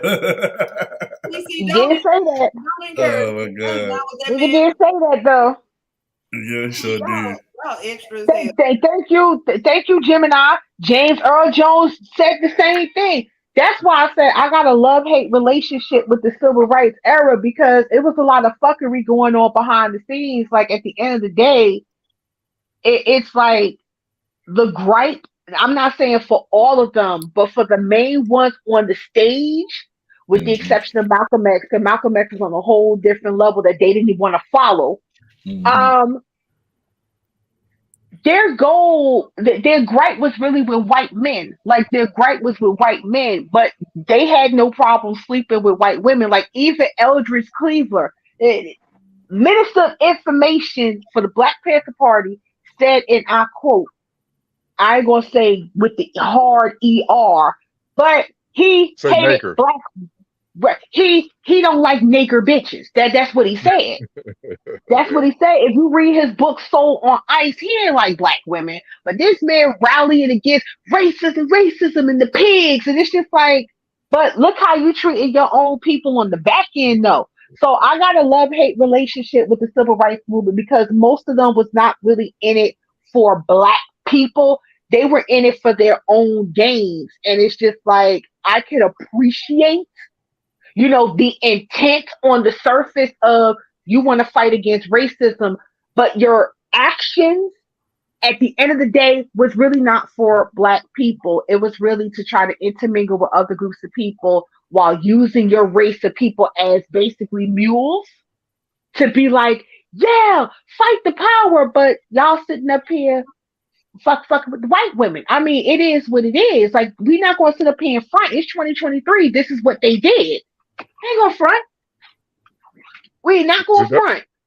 That's why I never understood why people got mad at Scar for throwing James Earl Jones off the cliff. Like he disrespected black women. Brad ain't shit. I killed Mufasa. Oh my god, Brad, you ain't shit, I had no bro. problem doing it, man. Don't disrespect the black woman. Don't disrespect the black queen. Hell no. Brad, you petty as for you bringing that over to Lion King, really, bro. You know I had to, man. But shout out to my brother Dane. Dane, see in the building, man. What's happening, Dane? It's been a minute, fam.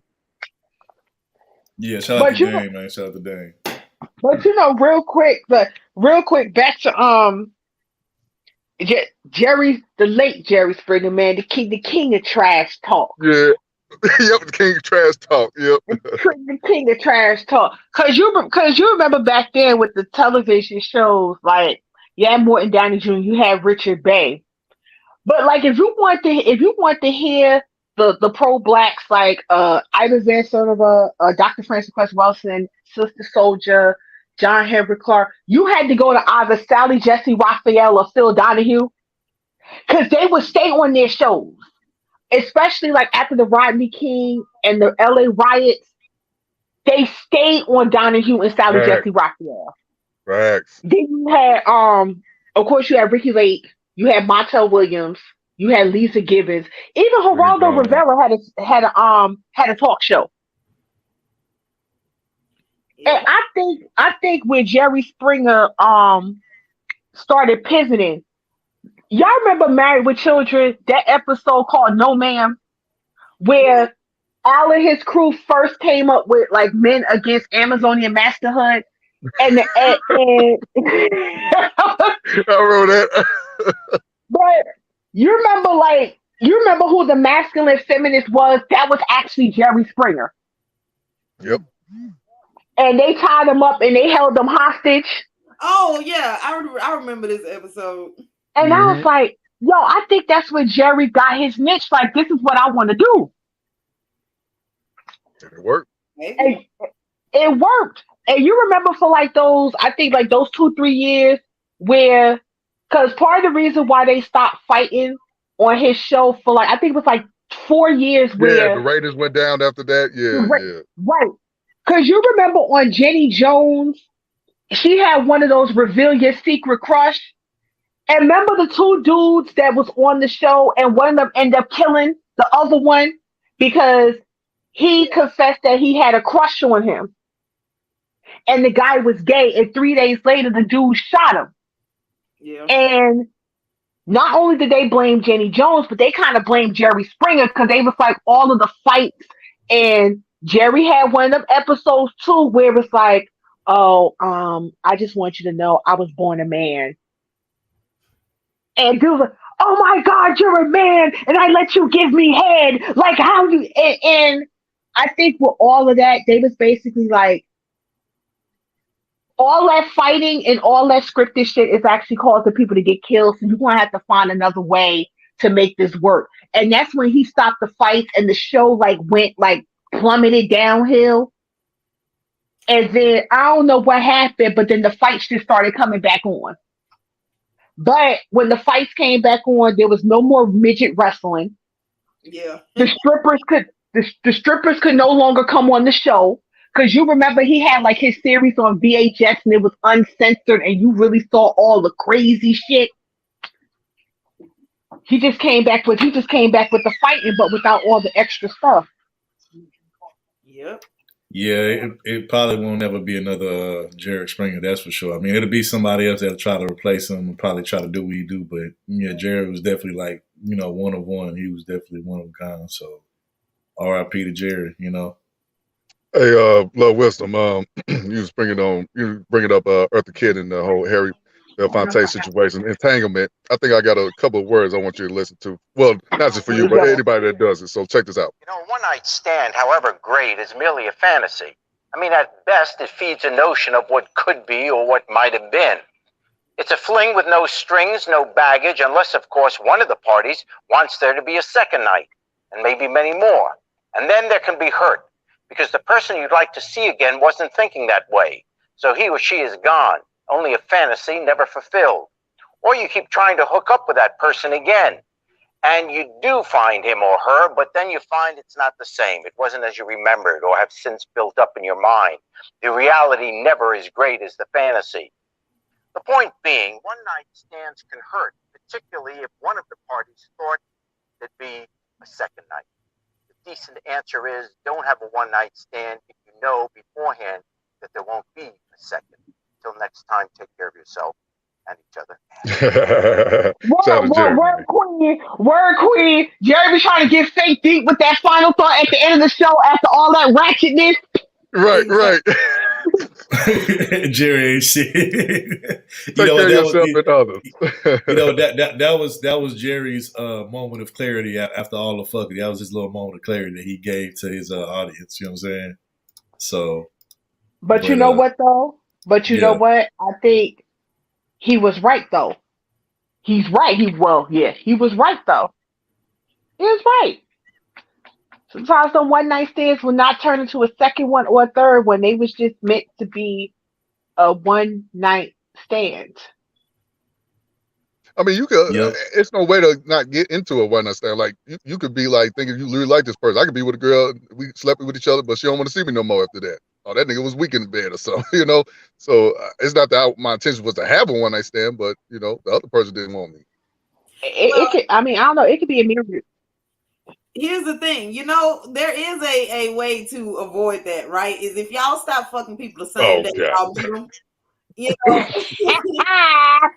Go ahead, Topi. I knew it. T, I'm just gonna let you. T, I'm just gonna let you know right now, as the president and the founder of the Light Skin Nigga Coalition, that's not gonna happen anytime soon. That's not gonna happen anytime soon. I'm just saying. I couldn't get to my mouse in time, Brandon, but I wanted to. That us light skinned niggas, we not doing that. Anyways, like, Topaz, finish what you were saying. No, I'm just saying, like, you know, the whole reason why it's a one night stand is because this person literally knows zero things about you outside of what you do in the bedroom. So why? I mean, what's the point? Why would anybody call anybody back after that? I mean, I'm calling back because that pussy good and that shit hidden. You know how it's supposed to. That's why I'm calling back. You know what I'm saying? But other than that, no, I don't know. I mean, but Third, you're gonna be a hoe your whole life though. Like, you don't find Jesus just forget about it, right? Oh like, my God. I tried, man. I tried.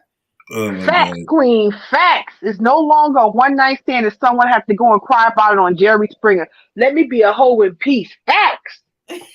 Hey, you know what? I'm not even. Hey, look, I'm not even against that. Like, hey, I'm not against it at all, Queen. You know what I'm saying? You got it. I always wanted to know, how do they find, if the dude was a one night stand, right? How did you find him afterwards?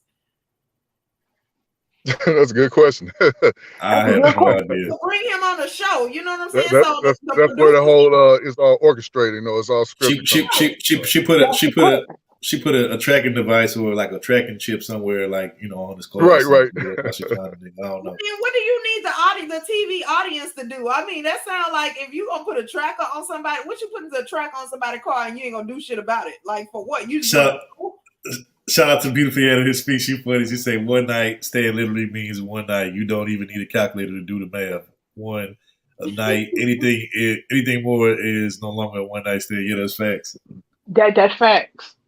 So that's yeah, man. Wait. So it don't matter. You could be dating somebody for like 3 months, but as soon as you sleep with that person, they leave you. You was in a one night stand. Yeah, that was not a one night stand at that point. You know, y'all just.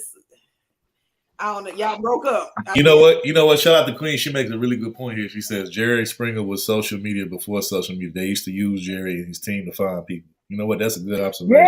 Yeah, that's a good observation.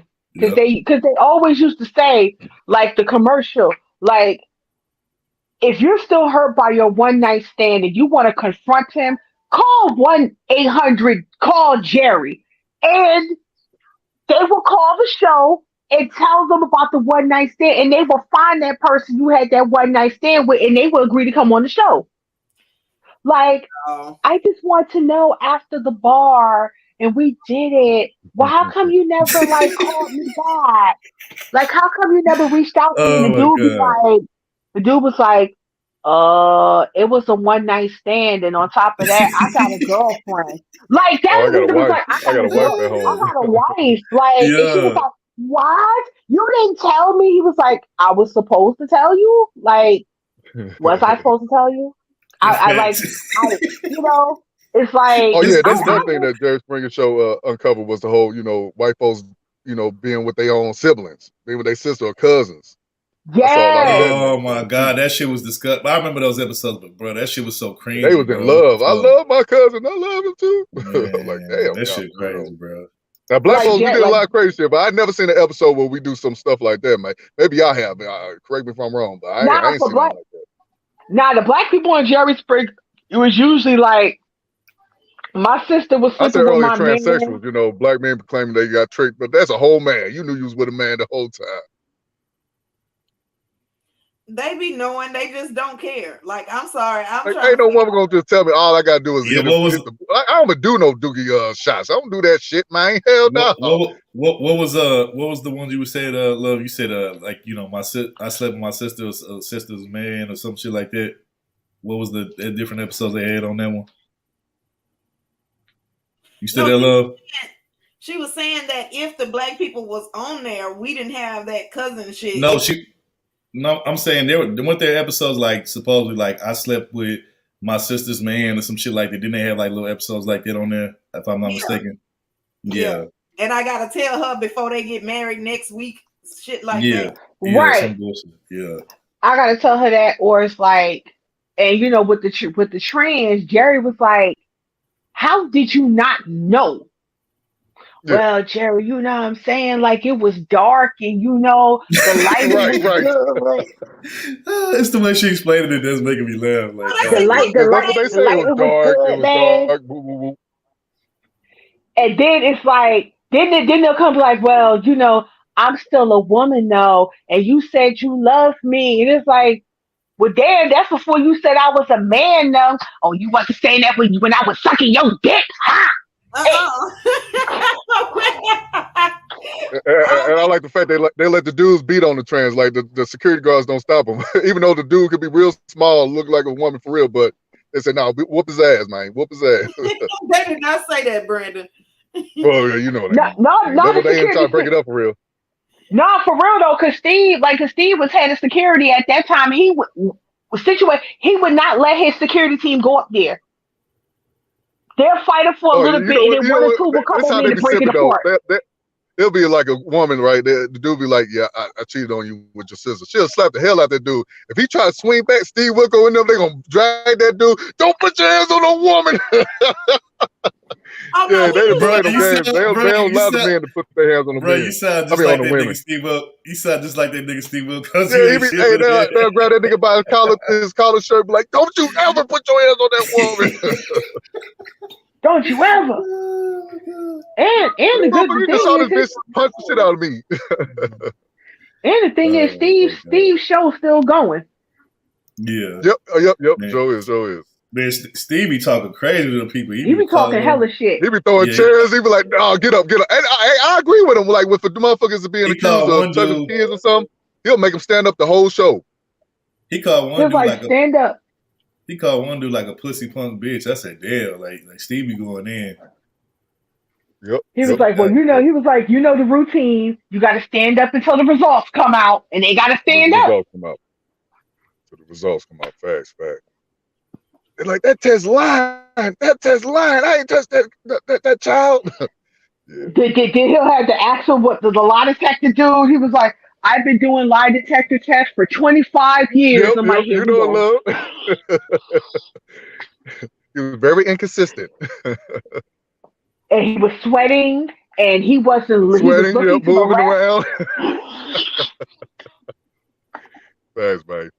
Yeah, Jerry Springer, man, he was that dude. I guess Steve Wilco, I guess he took the torch now. Everybody watching him. He been on here for a long time too. Yeah, he been on for a minute.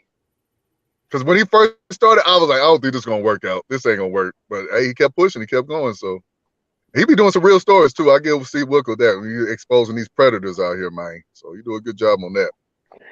Y'all like when he does that, and the cops be, because now he got it with the police. The police is right there, like backstage to arrest the person. Yep. So I was like, yeah, I like that. I like that, Steve. And then, what's your thoughts on the whole, Caroline Bryant before we wrap it up, Love Wisdom? What's your thoughts on that? It's bittersweet. It's bittersweet because she got to live a full life. Like, right.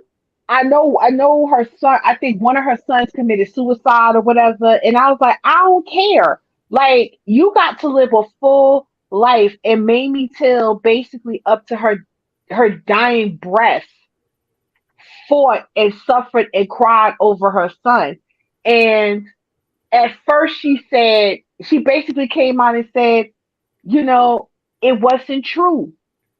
Then she turned around and said in her memoir something to the degree about she doesn't regret anything that was said or done. Like, he didn't whistle at you. He had a stuttering problem.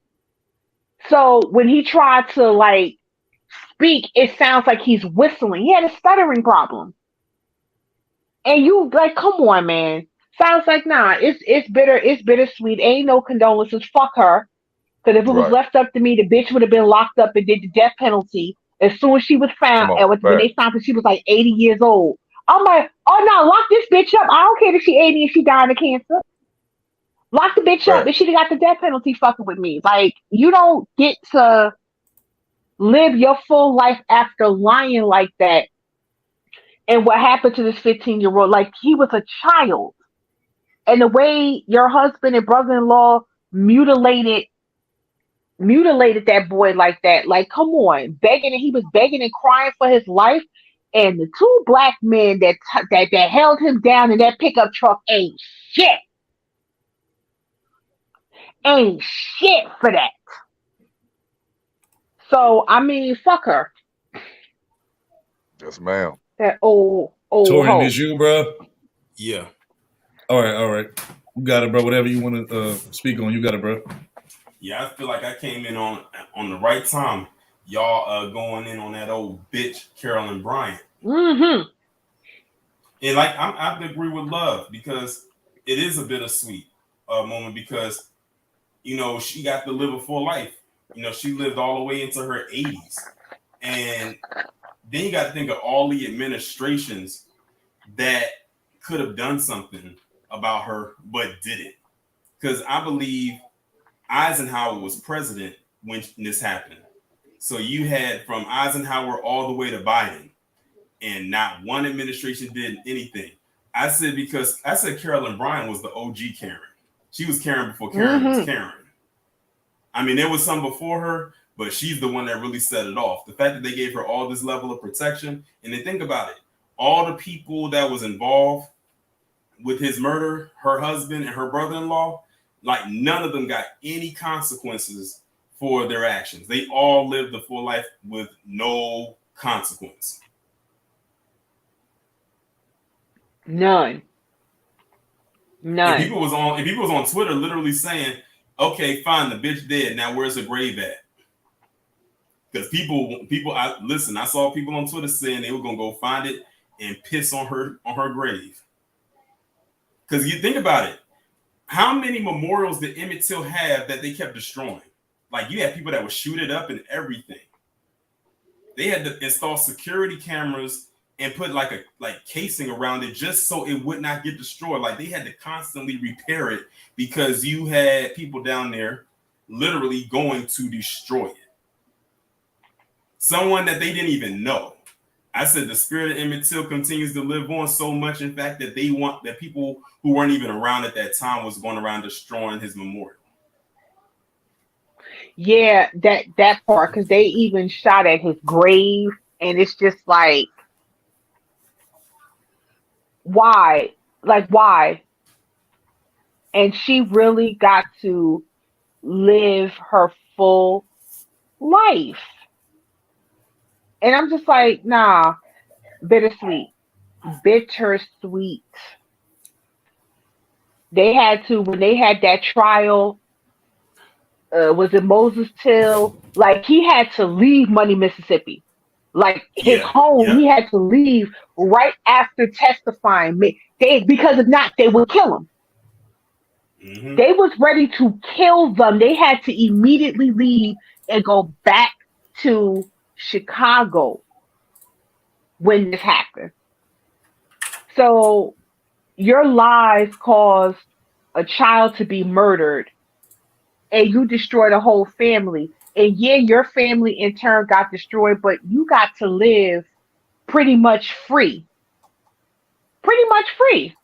A recluse, but you still got to live your life knowing what you did. So didn't she divorce the first husband after all this shit happened and end up getting remarried, right? I think so. Yeah. Yeah, I think so. Yeah. Because her full name was Carolyn Bryant Donham. So yeah, she did get remarried. She got remarried. Okay, yeah. So my question is, so what do we? I mean, why is not? So that's okay. A bitch lie on a whole child, get this child, killed and murdered, and y'all cool with her being remarried. Where's the uproar? Where's all that shit? So I just honestly, I haven't been in the mood to be on YouTube lately because this shit is it's repetitive and it don't matter. It's irrelevant to some bigger issue shit. So I just ain't heard no uproar about this type of shit. Like, so she right? She gets to go and live her life, lose one husband, get a whole nother one, have kids and all this shit.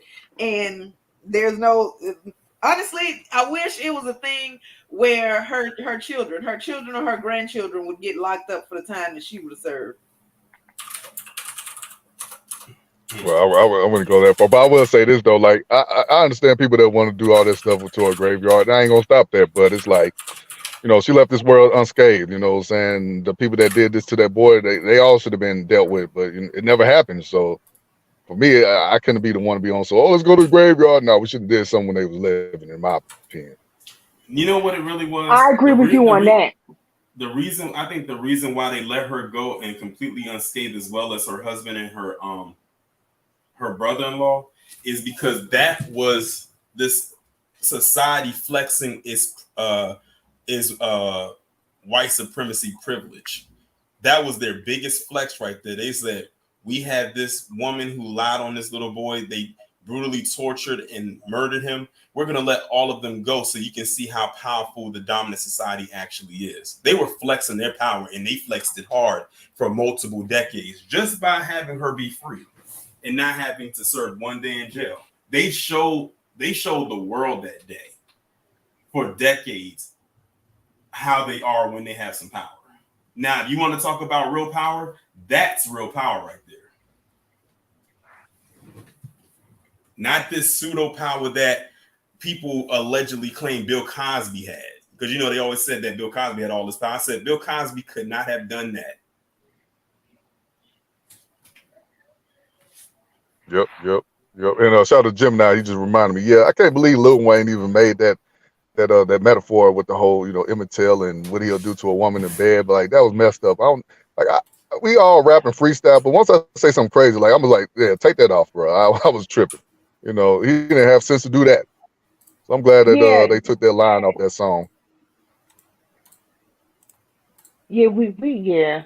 Then we turn around and got people like that who just be saying stuff for the sake of saying it, and it's like, why would you say something like that? Like, do you know Right. exactly what happened to him and the way that boy was tortured and mutilated, and that the only way his mother could identify him was a ring on his finger with his initials on it? Mm-hmm. Like, they beat him up and tied him to a cotton gin and threw him in the river. Like,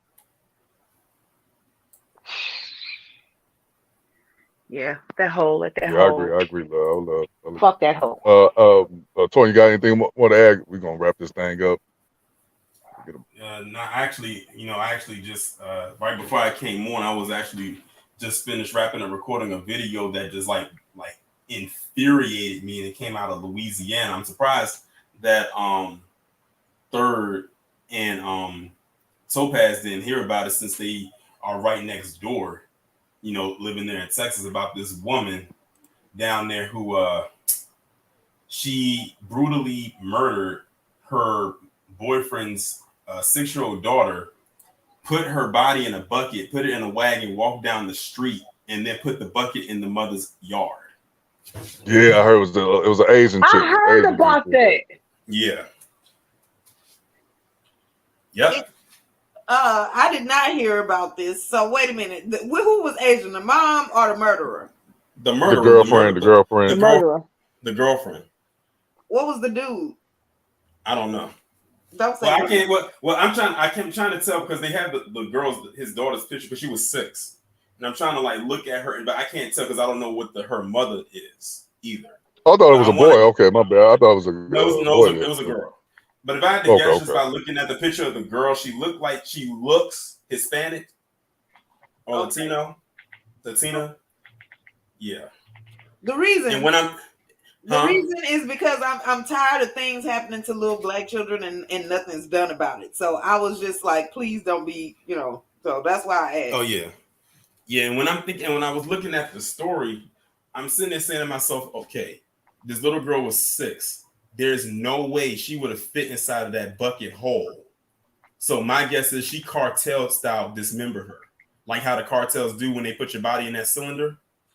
That's what I'm thinking. and she put her in a bucket and then put the bucket on the biological mother's front yard and left. Like there literally is a ring camera of her walking down the street. You can see her walking down the street, pulling the wagon with the bucket. Yeah, you're right. I saw that too. I'm thinking about all the shit that, like, at that moment, I think I wouldn't give a damn about going to jail or none of that other shit. It wouldn't be nothing nobody could say until I found her. It just would not end well.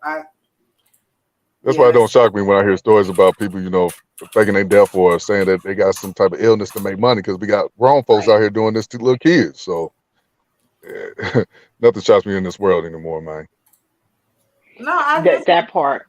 Yeah, like when you think about, like, I don't even watch the news no more, because at this point, okay, y'all are fucked up. I get it. For the story, the people just change, but the same thing all the time. Just, like, and nobody knew nothing that would say that this bitch was crazy, that she would do something like that to a kid. Like, nobody knew. She was able to fool everybody. The fact that she put the bucket, the fact that she put the bucket in front of the in the mother's yard just leads me to believe that she had an issue with the mother. Yeah, but here's the thing. Like that was personal for her. Right, and I hear you, but this is the part that's shocking, though. I've had a problem with plenty of other women who have children. Never have I once thought to do no crazy, outlandish shit like this. There's no way that just built up in her mind one day after a small argument with the mom. Nobody saw any. Oh no, this is definitely premeditated, because they charged her with first-degree murder. Right, and she ain't done nothing else that was weird that made people say, this bitch may not be all the way there. Like, nothing. Everything else, she was just perfectly fine until this one day. Well, that's the thing, Topaz. A lot of your crazy psychos always appear normal. I mean, look at how long it took them to get Jeffrey Dahmer. No, and I hear you. I get that. But here's the question, though. Like, at some point, when everybody go back, they look back and then they can see, in hindsight, of course, but they do see, like, the signs that they, if they were paying attention now, they would notice. So nobody didn't see nothing in this woman that now they're looking back and saying, hey, she may not be all the way there. I know a lot of people probably going to disagree with this, but I always say, even though these cases, especially when it comes to a man that has a child and his girlfriend does something to his child, even though these cases are rare, I still be like, I don't know why single parents even allow strangers, their significant other, be around their child, especially when they're young like that. Like, if I was a single father, I would not want my girlfriend around my child by themselves at all. Yeah. I hear so many stories about the boyfriend did this to the child, or the girlfriend. Like, man, especially when they 5 or 6 year old. Nah, man, you shouldn't be doing that. I don't care how much you're in love with this person. You don't know what's going on in their mind. You don't know what could make them blow and tick. That's why you shouldn't. I'll say, you shouldn't even date somebody that's childless, because you don't know how they really will treat a child.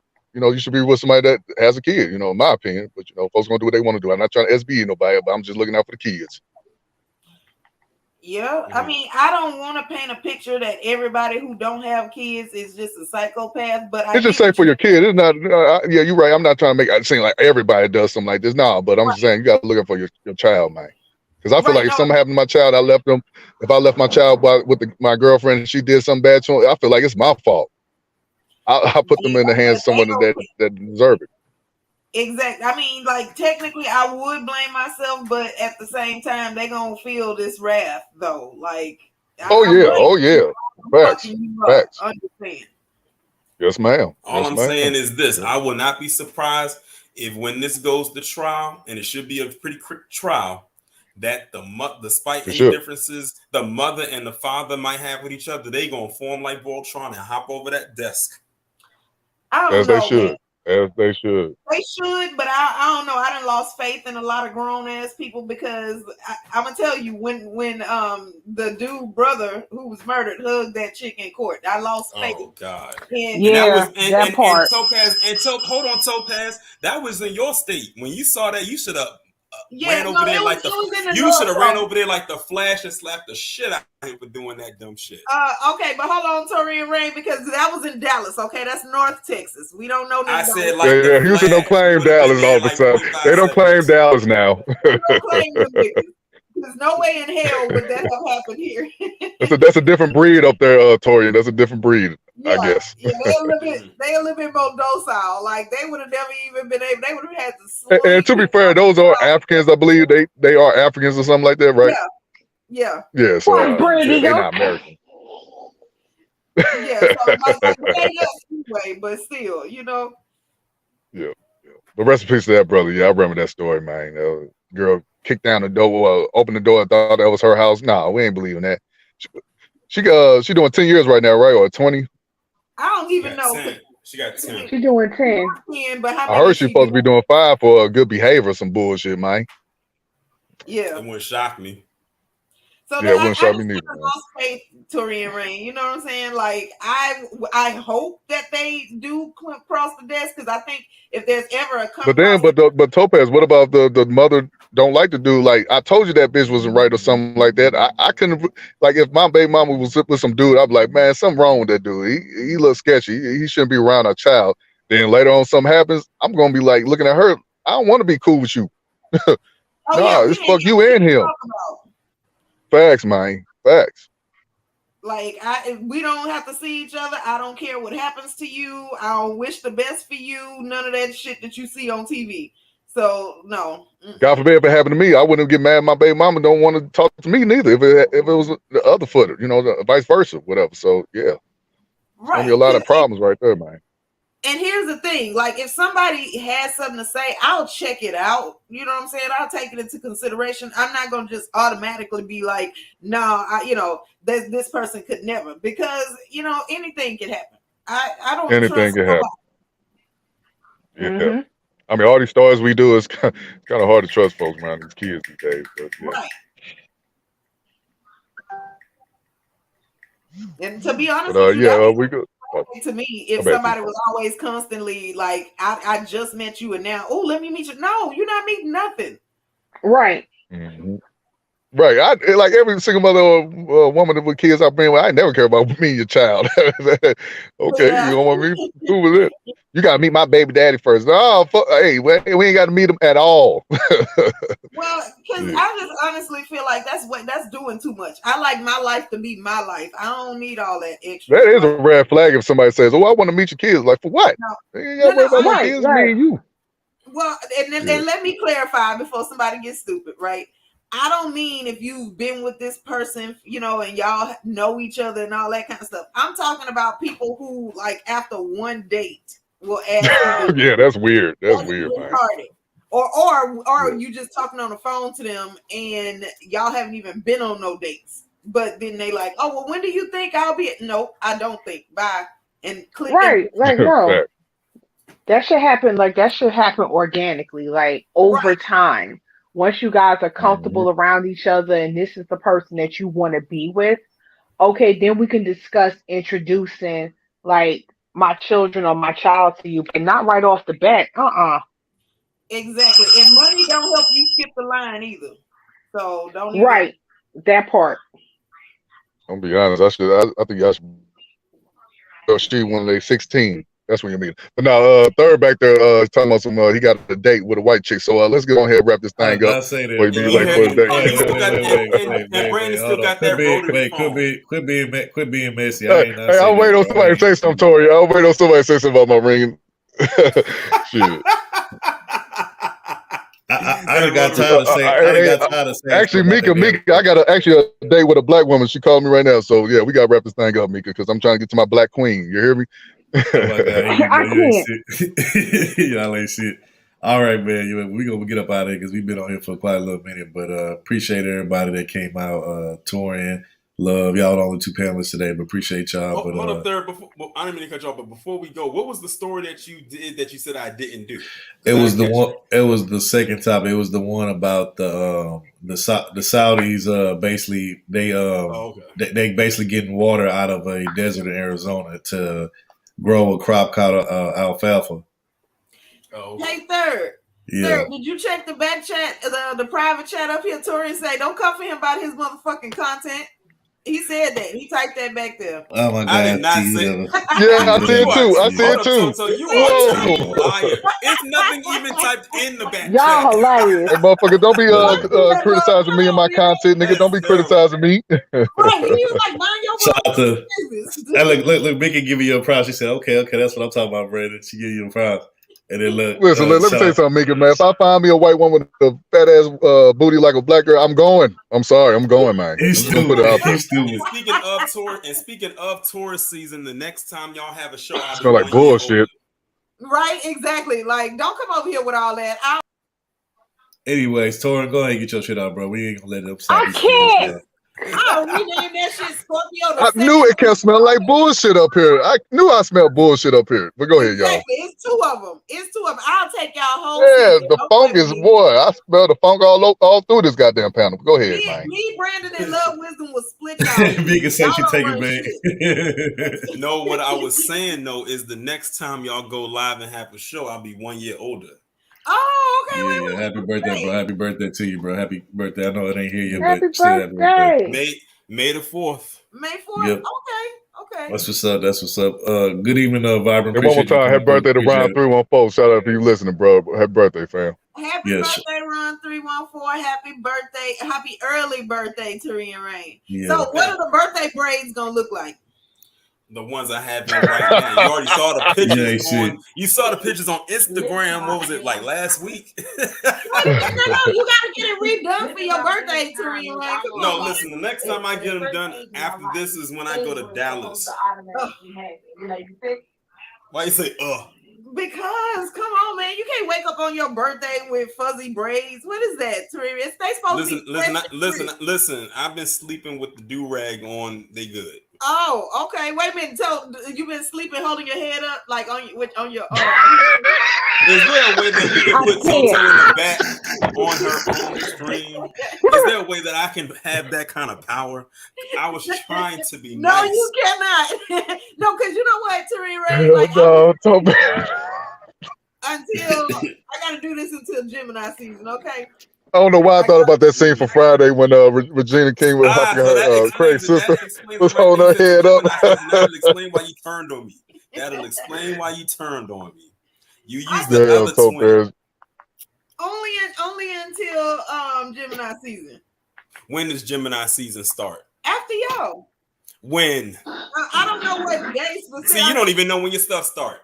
Right. Oh my God. This chat ain't shit talking about some naked. I got a second cousin with a big booty. Hey, bring it on, man. Bring it on. I don't discriminate like Torian. No white women at all. Shout out to real quick. Shout out to Keymosh. Appreciate you for coming through. We appreciate it. Yeah, bring all the white women over here. Bring them all over here, man. Pogs on though. Pogs on. Fat ass white girls. But Tori, go ahead, bro. Give you the final thoughts. I knew you was a descendant of Jack Johnson. I don't know who that is. Appreciate you. But yeah. Anyway, though, I'm glad I was able to come up, even if it was for like a good 20 minutes or so. The chop. Yeah, we appreciate. I wasn't planning on coming up, but when y'all got on that bitch Carol and Brian, we appreciate it, bro. You had to, man. You had to. Yep. We appreciate you, bro. And happy early birthday to you, man. Appreciate it. Yeah, happy birthday, fam. Happy early birthday. Thank you, and good night to everyone except Toto. Come on, Toto got to go. Hey, don't mess up your braids, man. Don't mess up your cornrows. Keep your head up. I can't. Because T wanna run her. She wanna run her fingers through that nigga Torian braids and shit. Like that's why she asking me questions about it and shit. If I could braid, I would, but that's my secret. Don't take my black card. Braid my hair. Come on and braid. Hell no. Don't quit your day job, Brandon. Right? Yeah. Y'all like shit. All right, love. What you got for us before we get up out of here? Now, I appreciate y'all for having me up here. You know, it's always a pleasure. Always a pleasure. Appreciate you. Okay, BL, bro. What you want to say before we get up out of here? Man, good show, man. Good show. Very informative. Shout out to Third with all the topics, man. And everybody coming up here, you know, giving their takes out the complex with the Kush, you know what I'm saying? I mean, the garden, the garden, you know what I'm saying? Gardening, with the roses, all that. So, hey, man, it's a good show. And one more thing I want to tell everybody, man. what Jerry Springer be saying, love yourself and each other, something like that. I can't think of it. Final thoughts. Oh yeah. Yeah. Take care of yourself All right. and others. All right, Topaz, what you got for us? You know. Damn, are you sleepy? What you drinking that Godspeed already? That nigga You sounds tired as stupid. hell. You stupid. You See stupid. there. You stupid. Well, no, I ain't got nothing else extra to add. I already said what I had to say. The shit is Okay. ridiculous. Okay, all right. Well, peace to everybody that came out, everybody in the chat, everybody that shared the stream. Shout out to Complex, Love, Wisdom, and Torian for hitting the stream. We appreciate it. And we'll definitely be back next week with another interesting show. But until then, man, y'all enjoy y'all weekend. You know, have a great upcoming weekend. I'm trying to figure out what, we're going to take y'all after this. But anyway, have a great weekend. Short clip. We'll get y'all ass out of here. Anyway, like I said, we'll see y'all next weekend. We're going to get up out of here to this. Hey, man, we doing this shit without a deal over here, man. Hey, man, you dig what I'm saying? Man, we doing this shit without a deal over here, man. Hey, man, nigga ain't sold damn motherfucking mixtape, damn verse, ain't got on damn stage, or nothing around this motherfucker, dog, you know? Bitch. Sissy bitch. Jump, man, make a jump. Jump for the road. I'm finna take the T's off. Hey, man, you nigga bitching need to watch out for some pimping today, man. You know what I'm saying? Hey, man, bitch. a hoe in trouble, man. Yeah, ain't it, man? You dig what I'm saying? Yeah. Man, you nigga can't come around here because if you had your bitch in the car, the bitch gonna be winking in there and shit anyway. Yeah, nigga. Man, cleaning this motherfucker head says you. Yeah, man. Dope what come. Yeah, man. Man, we finna go to Kroger, man. Let them folk hear that bitch. Let them folk hear that bitch. They said they want to hear it. They want to. They said they want to hear it. That bitch in my car. You hoe ass nigga might try to steal him.